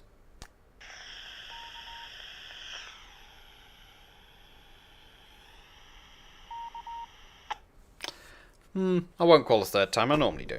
But I'm not going to call a third time this time. Because, well, not going to get very far there, am I? So, half an hour to go in the UK till New Year. It'll be a few minutes after that when I actually close down the live stream. So, because I'm not going to go too much beyond midnight, because I do need to get to bed eventually, and I don't want to be... I'm just going to check this camera, make sure I've still got enough charge in it. Oh, the screen's not lit up, that's a bit annoying. There we go. 78%. Excellent. It has actually been charging off a power bank while I've been doing this, so I'm just waiting for it to sort itself out. There we go. Because it decided it wanted to slow the image down a bit. Weird that. And the other device is flashing its connection on and off, maybe because I moved the cable when I was on the phone to my friend a bit ago. Just, like I say, it would be nice for the call. So, okay, this phone's locked anyway. I'm not sure why it's locked. It's got 49% in it. It's been connected to the computer for a while, so it's been charging slowly away. It'll charge much faster on its mains charger, which is in the bedroom. That's where I keep that, next to the bed. 'Cause obviously, I use that phone as an alarm clock on the morning as well, which is not great if I don't have it in the bedroom and plugged into charge. Because if it's switched off and has no charge, the alarm doesn't go off. My Amazon Echo Dot that's in there is also set to go, the alarm to go off at the same time, so that's good. So I've got that to wake me up. I've got... do I have any other alarms in there? Yeah, I do. My Windows tablet has an alarm set on it as well, but that's actually set for 8 o'clock. It's not set for 6 o'clock like all the other alarms. Because I haven't changed that. Because I usually leave that running as well. Because it's just a tablet and it just charges off a USB-C cable. In fact, it's the one that's... The USB-C cable I'm using on it at the moment is the one that I'm using to charge this. There's my finger there. Yeah. So that's the USB cable charging that. Is used to charge my Windows tablet at the moment, because the Belkin one I was using, I think that disappeared on the first time I had to bring my friend back from Devon. I think she's got it. I'm not going to bother asking her for that back, to be honest, because think she's using it on her iPad, because I think her iPad is USB-C, which I find a bit odd, because normally Apple devices tend to use that proprietary connector, but although I think the EU are forcing Apple to use USB-C or micro USB, one of the two, but USB-C probably, because that's the more up-to-date version. Yeah, I don't think Apple like that very much. So I think that's where that's gone. I think it's been used to charge her iPad. So, and it'll charge it much quicker anyway, because it's quite beefy cables. That's the reason why I bought it. I could ask for it back, but I'm not going to. I can just buy another one. If I can remember where I bought it from. It was Belkin, so I'm just trying to find out where I bought it from, because you can get those Belkin cables from anywhere. You can get them from... I think I got that from Alphas, actually. I might have got it from PC World, one of the two. Or Curry's, as it's known these days. Because they kind of all amalgamated that into one. You know. There was once upon a time when you could probably walk into Curry's and buy a CB radio. Well, it would have actually been Dixon's, actually, which is still the same company. Ultimately, Dixon's Photographic, I think it was called. Don't know. I'd have to have a look at the back of a Harrier CB. I don't have one. Because I've always been after a Harrier CB HQ, because I like the look of them. They just look nice. I'm not sure whether I'd use it, but they look nice. And I'd probably have to recap the power supply section of it anyway, because of the age of them. Yeah, so maybe that's something for 2023 as well, me buying a Harrier CB HQ if I can find one. And it's not like I'd have any problems tuning that up if it needed that doing, because it is based on the Cybernet 134. And I do have a service manual for Cybernet 134 chassis radios. It's one for Rotel RVC240, which is generally the one that's used. Although there's probably service manuals for every single one of the Cybernet radios. It tends to be the Rotel ones that most people reference, because I think that's probably because those ones have decent layout and decent instructions. I don't know. But it's the one I'm using anyway for doing Cybernet radios if I ever get any other ones, because I've only got one in that room at the moment. It's waiting to be finished off and needs one of the cores fixing. Well, when I say fixing, it just needs the core removing. It's in the PA stage, so I can't balance the PA properly. So, yes, it looks like it'd been screwdrivered by a previous owner, which is no surprises there. So I was doing 3.8 watts on my meter, so it's not like it's well out of balance, because it's round about that on channel 140 as well as channel 20, so it's just a bit annoying that core's broken, and I'd much rather it was intact, so that if it ever went on to another technician, service engineer, or someone who knew what they were doing, then, you know, it'd be nice to get that fixed. So we've got 20 minutes to go before New Year. There's another thing I'd like to get sorted for 2023. This little thing, this is a little Icon PMR446 with NiCad battery pack. It's a IC F4SR. This one is a one on PMR446. The other one's on PMR446 as well. I've got two of these. But I think the other one might have been converted by Icon to PMR446 aftermarket from the SRBR. This one came from the factory as PMR446. It says the antenna's non-removable. There is an antenna connector under there. I'm sure there is, because you have to take the antenna off to actually strip this thing down. And apparently there is programming software floating around on the internet for these to change frequencies around inside them. So, but I think it's for DOS, which just shows how old they are. Well, having said that, PMR 446 specification is 1999. So Windows 98 was about in those days. So was Windows 95. That was still in use on some computers in 1999, but tended to be Windows 98. In fact, I remember seeing Windows 95 being used right into the early 2000s. So, yeah, a lot of the older radios require programming software for DOS or Windows 95 or Windows 98. My Motorola GM350 would require software probably for Windows 98. Would probably work on Windows XP, which is also unsupported these days. But I've got nothing that will run any of that.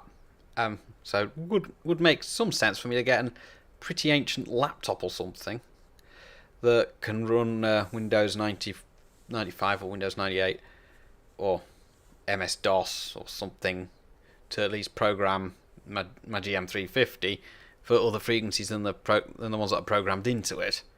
So basically 4 meter for frequencies, because that's what I use that for.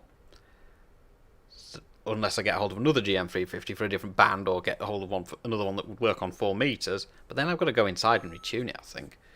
And I don't know how you get the lid off one of them, so it's probably not something I'd really want to do. So I think we're 20 minutes to go. I'm going to go into the kitchen. I'm going to go get a glass, and I'm going to go get the bottle. There's 20 minutes. And also, I'm going to take the milk back through, because that needs to go back in the fridge. That's the milk. The label's disappearing to the green screen because it's semi-skimmed milk. So this could go back in the fridge now. And the plate can go to be put in the sink to be washed in the morning. And go get a glass. I'll just try and get it without the green screen falling off. So, back a moment.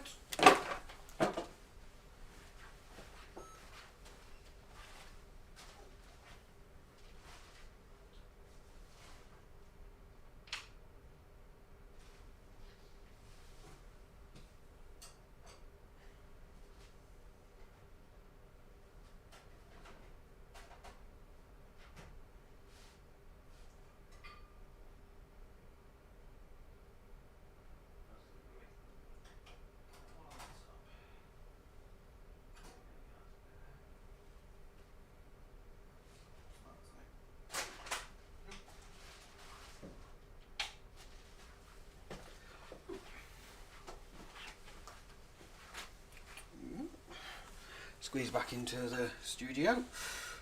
Oh. Check that green screen isn't going to fall off, because I don't want that happening. So, I don't have any proper champagne glasses, so I'm just going to end up using this. This is the wine glass. Because,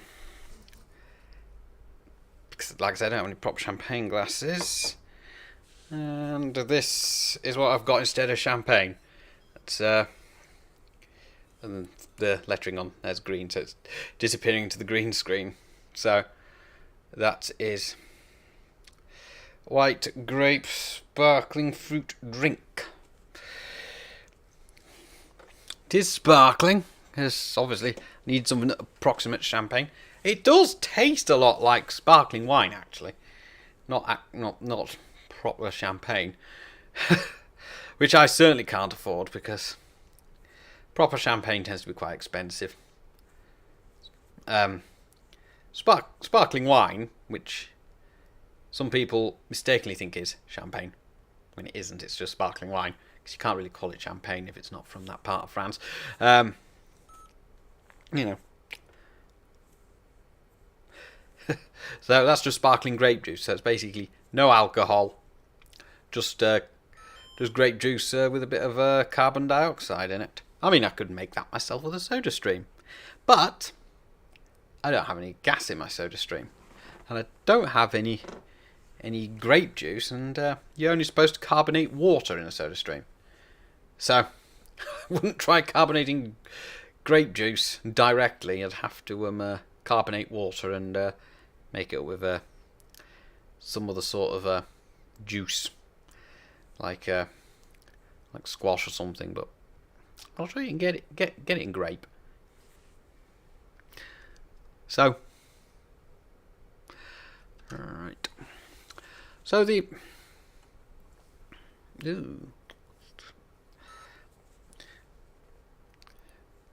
So just New Year's just hopefully going to be good. Hopefully it's going to be good. I've got a lot of plans for radio, definitely. Whether I can do them all remains to be seen. I'll bring this PMR thing back in. This thing. That, like I said, it's an iCAD battery on this. This one kind of holds a charge. The other one on the other one didn't. Which is actually a higher capacity battery pack. Now, I've tried to get into that. Unfortunately, it was quite destructive. So, I'm going to have to 3D print a new top cover for that. I do have a 3D printer. But first of all, I need to get hold of some iCAD cells, and they're quite hard to get hold of, because otherwise I can't use the charger that originally came with it. Or I could rebuild it, as long as I can get it to 7.2 volts output, I think it is on these. No, it's actually 9.6 volts. Close. Well, that shot the meter up when I clicked that back on. So it's 9.6 volts. I could use a lithium cell in there, but I'd have to use some appropriate protection circuitry. And yeah, and balancing circuitry, because it would require more than one lithium cell. So that's why I was thinking maybe just replace it like for like with iCADs or nickel metal hydride. I could probably do it with nickel metal hydride if I can get ones of the right capacity. So it's definitely something I'm going to do, is try and get that battery repaired and replaced, that pack, because I want to try and get both those radios on air, as they are legal PMR 446 radios. It goes through, how they work is they go through channels 1 to 8, and then they repeat that on 9 through 16, I think it is. I think that's how it works. I'm getting lots of APRS beacons. Last one's actually my hotspot, because that sends APRS out over the internet and then gets radiated out through the iGate, which is fine, but as long as I remember to turn this hotspot off, which sometimes I don't. Sometimes it ends up being left on and it's still transmitting that, but it's actually mostly doing it over the internet. It's not actually doing it over the air, because it won't transmit APRS over the air, because it's on that frequency anyway, because it's 70 SAMs, and I don't think it would transmit APRS on the hotspot frequency anyway, which is 438.8. I can't remember what APRS is on 70 SAMs. I think there's a receive-only iGate somewhere near Scarborough on 70 centimeters, because in Scarborough you're not actually allowed to use APRS on 144.8 because of GCHQ. Because they have an installation up there, and I think there's some sort of issue there where I think it's a bit required that frequency is kept clear, because it's within 50 kilometres of that. It's on Urton Moor, I think, off the top of my head, from the information I've gleaned off the internet from various sources, including the ham that apparently runs this 70 SEMS receive-only iGate, which means I should think about programming into my FTM400 the 70 centimeter APRS frequency. So at the bottom of Sutton Bank, I'm still all right to use the normal 144.8 frequency. But once I start going up that and going on the other side of Sutton Bank, which is a big steep hill on the road between Thirsk and Helmsley, and is notorious for a hairpin bend, where trucks tend to lose traction and get stuck. And caravans are not allowed on that hill at all. Yep, it's one of those. Basically, the other side of that, once you're up there, APRS is pretty much a no-no on 144.8. So you have to switch over to the other frequency or use other methods like APRS droid. So it's just a case of judging when you're within that 50 kilometres if you're mobile. It does say unattended beacons, but I take that to also refer to APRS, even though if you are sat in a car with APRS going, it is actually attended. So I'm pretty sure you still can't use APRS though, but I might be wrong. It's just one of those things. So, literally 9 minutes to go. Time's getting on now. Where's the time flown? I've been sat here for 3.5 hours, according to this. Well, maybe a bit less than that, because I obviously made the tea first. Where's the time gone? Time flies when they're having fun. I find out when I'm actually out doing stuff on the radio, which I'm going to try and do some more of that. I might try and get up to Tan Hill as well at some point in the summer, because I haven't been up there in a while and I'd like to go up again. So I think the last time I went up there was sort of when the whole COVID situation started to die down. I think that's when I was last up there. I can't remember. It probably was. It certainly wasn't 2018 or 2019. I'm sure it was a bit more recent than that. I think it might have been last year. It certainly wasn't this year. It could have been the year before. Once it all started to settle a bit after the first lockdown. I can't remember when I went up there. I'd have to look through my list of videos because I did do some videoing. But, it was nice to get back out and get up there and get some fresh air. Actually, I needed it.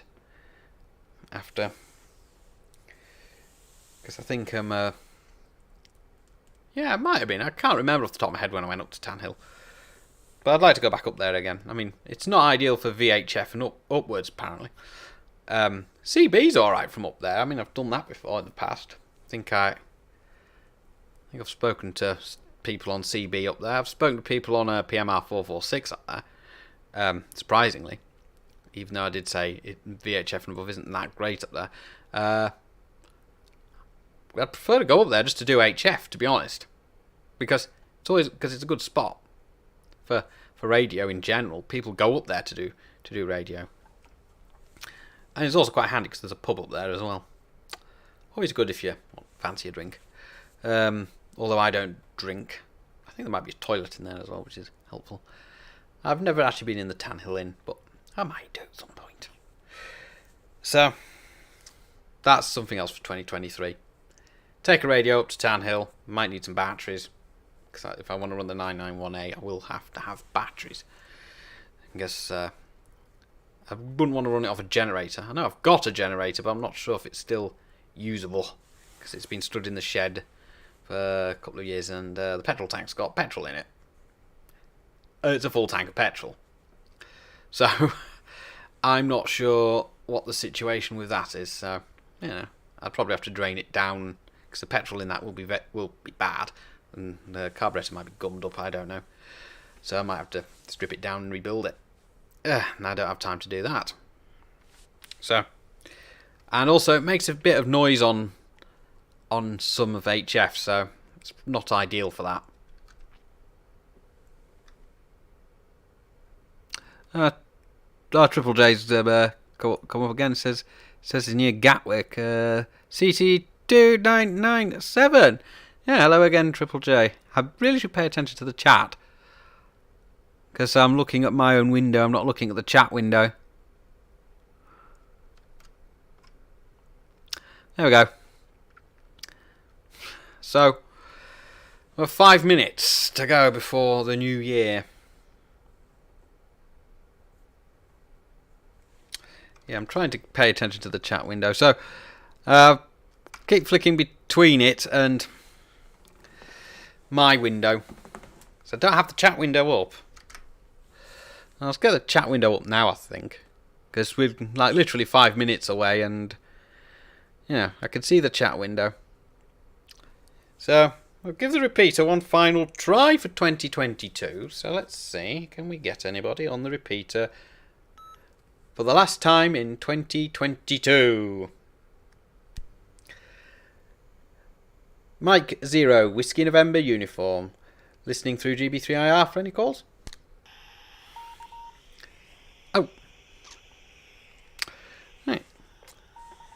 Triple J's asking how my evening's been. It's been pretty good. And it's been slow with work earlier in the day, but my evening's been pretty good. So we're now like literally a few minutes away from midnight now, so won't be long before celebrate New Year 2023, and then I'll probably be going to bed. So so yeah, what was I gonna say there? Yeah, so that'll be one of the last things I do is celebrate the new year. I mean, let's give another call on this repeater. Because I'm sure there'll be, if there's probably nobody there, but I'll give it a go. Mike 0, Whiskey November uniform, listening through GB3IR for any calls.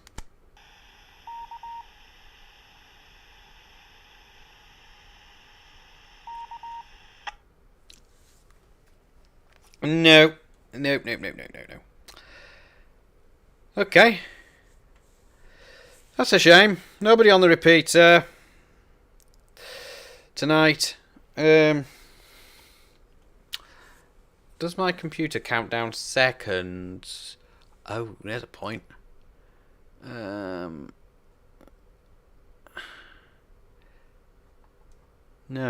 I don't see that on the clock. I just see the date, the calendar, events. Let's clear all of the notifications, don't need them.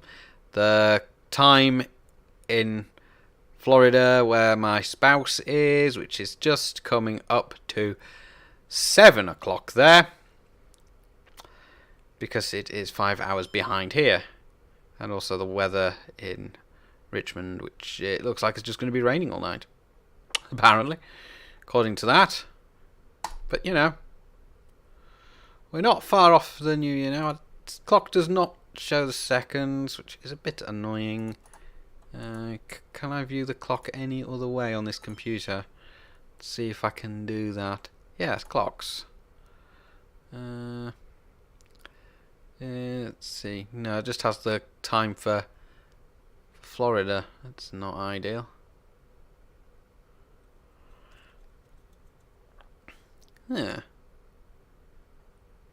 Yeah, that's not ideal.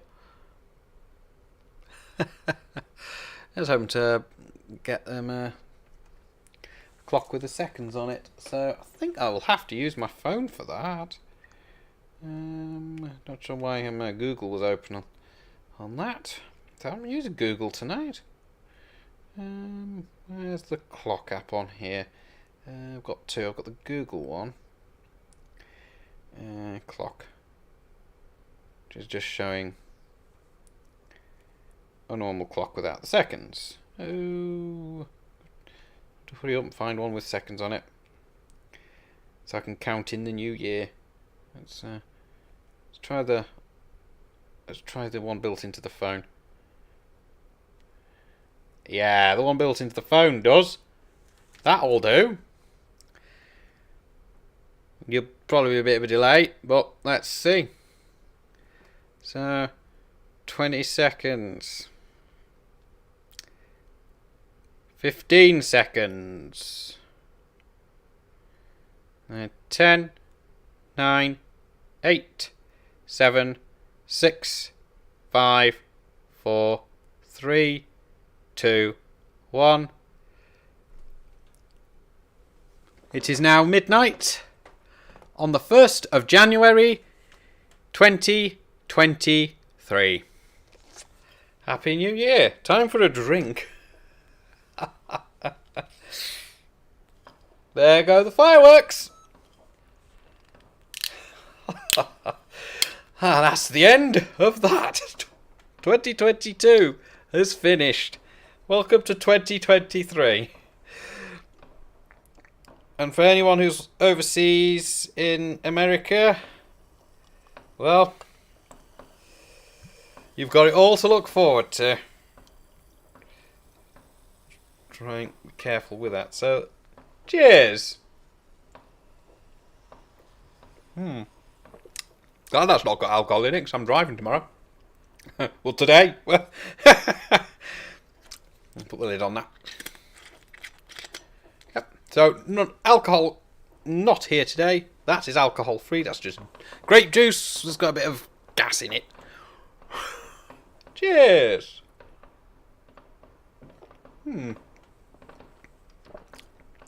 So, Happy New Year, everybody. I'll put that in the chat as well.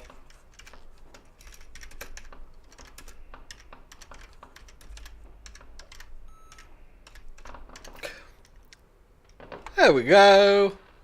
Happy New Year. This stuff's quite nice, actually. So it means I can celebrate things. New Year, birthdays, weddings, and not get drunk. It does sort of taste like sparkling wine or champagne, but it just doesn't have the alcoholic bit to it. Well, my API speaking has gone off. So, so this has been not exactly as I expected it to be, but hey, I got on YouTube, did a bit of live streaming, tried to do a bit of radio, but didn't have any luck because there's no one on the other end. I can hear the fireworks going off. I can't see the fireworks, but I can hear them going off. So, 2023. I have a good feeling about this year. I'm sure of it. I don't think anything's gonna go bad this year. I'm confident. Well, I try to be confident, and I'm gonna get on the radio a bit more. Try and get more content out for you guys, obviously. You know what? I'm gonna have another glass of that. There's quite a fair bit in this bottle, actually.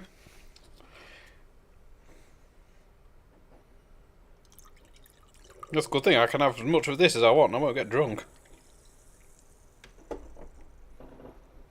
have the second glass for my dearest significant other, who's not actually called me, surprisingly enough.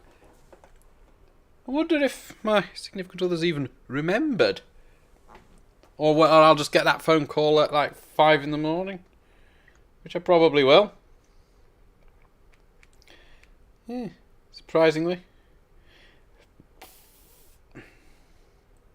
My significant other even on? Yeah, my significant other's idle, so must be busy at the moment making preparations for New Year coming around in Florida in about 5 hours' time. So yeah, I'm gonna have another glass of this before I go. Because I can, like I say, I can drink as much as I want. I won't get drunk, which is a good thing because I am driving tomorrow, as I've got to do the Uber Eats, and if I don't do that, I won't be able to earn money to obviously pay the bills, which includes the internet bill, and obviously I need that going so I can upload to YouTube. Which is very important. So, hopefully one of the first things that might happen is I might actually hit the 1,000 subscribers. But obviously I'll get more content out before that happens, I'm sure. There's a weird effect on this with the green screen. It's kind of interesting. Perhaps because it's a sort of a greenish coloured liquid. I've got to say, I like that. I like this very much. It's a yearly thing, a yearly tradition. I bought it every single year, almost without fail, to see in the new year.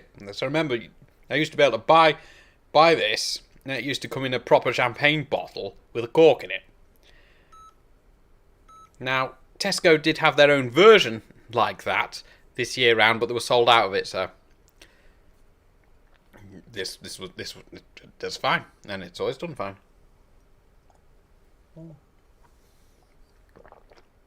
Because it's got no alcohol, I can down it like that. I wouldn't do that with actual champagne. It would go straight to my head. I'm just going to put the glass somewhere out of the way. There we go. Can go down there. Right, we'll power this radio off because I don't think there's going to be anyone out on the repeater for New Year. But I'm going to put some calls out on it tomorrow while I'm out, all being well. And I'm going to come off what I've got on here at the moment. So, my dearest spouse didn't call me during the live stream. Instead, that just so happened to be my friend from Scarborough that actually phoned during the live stream instead, which was not what I was expecting. So, well, Happy New Year, guys. Plenty to do on the radio and hopefully on the YouTube this coming year. This year, it is this year now, 2023. Fireworks are still going off. I'm not sure you can hear that, but I certainly can.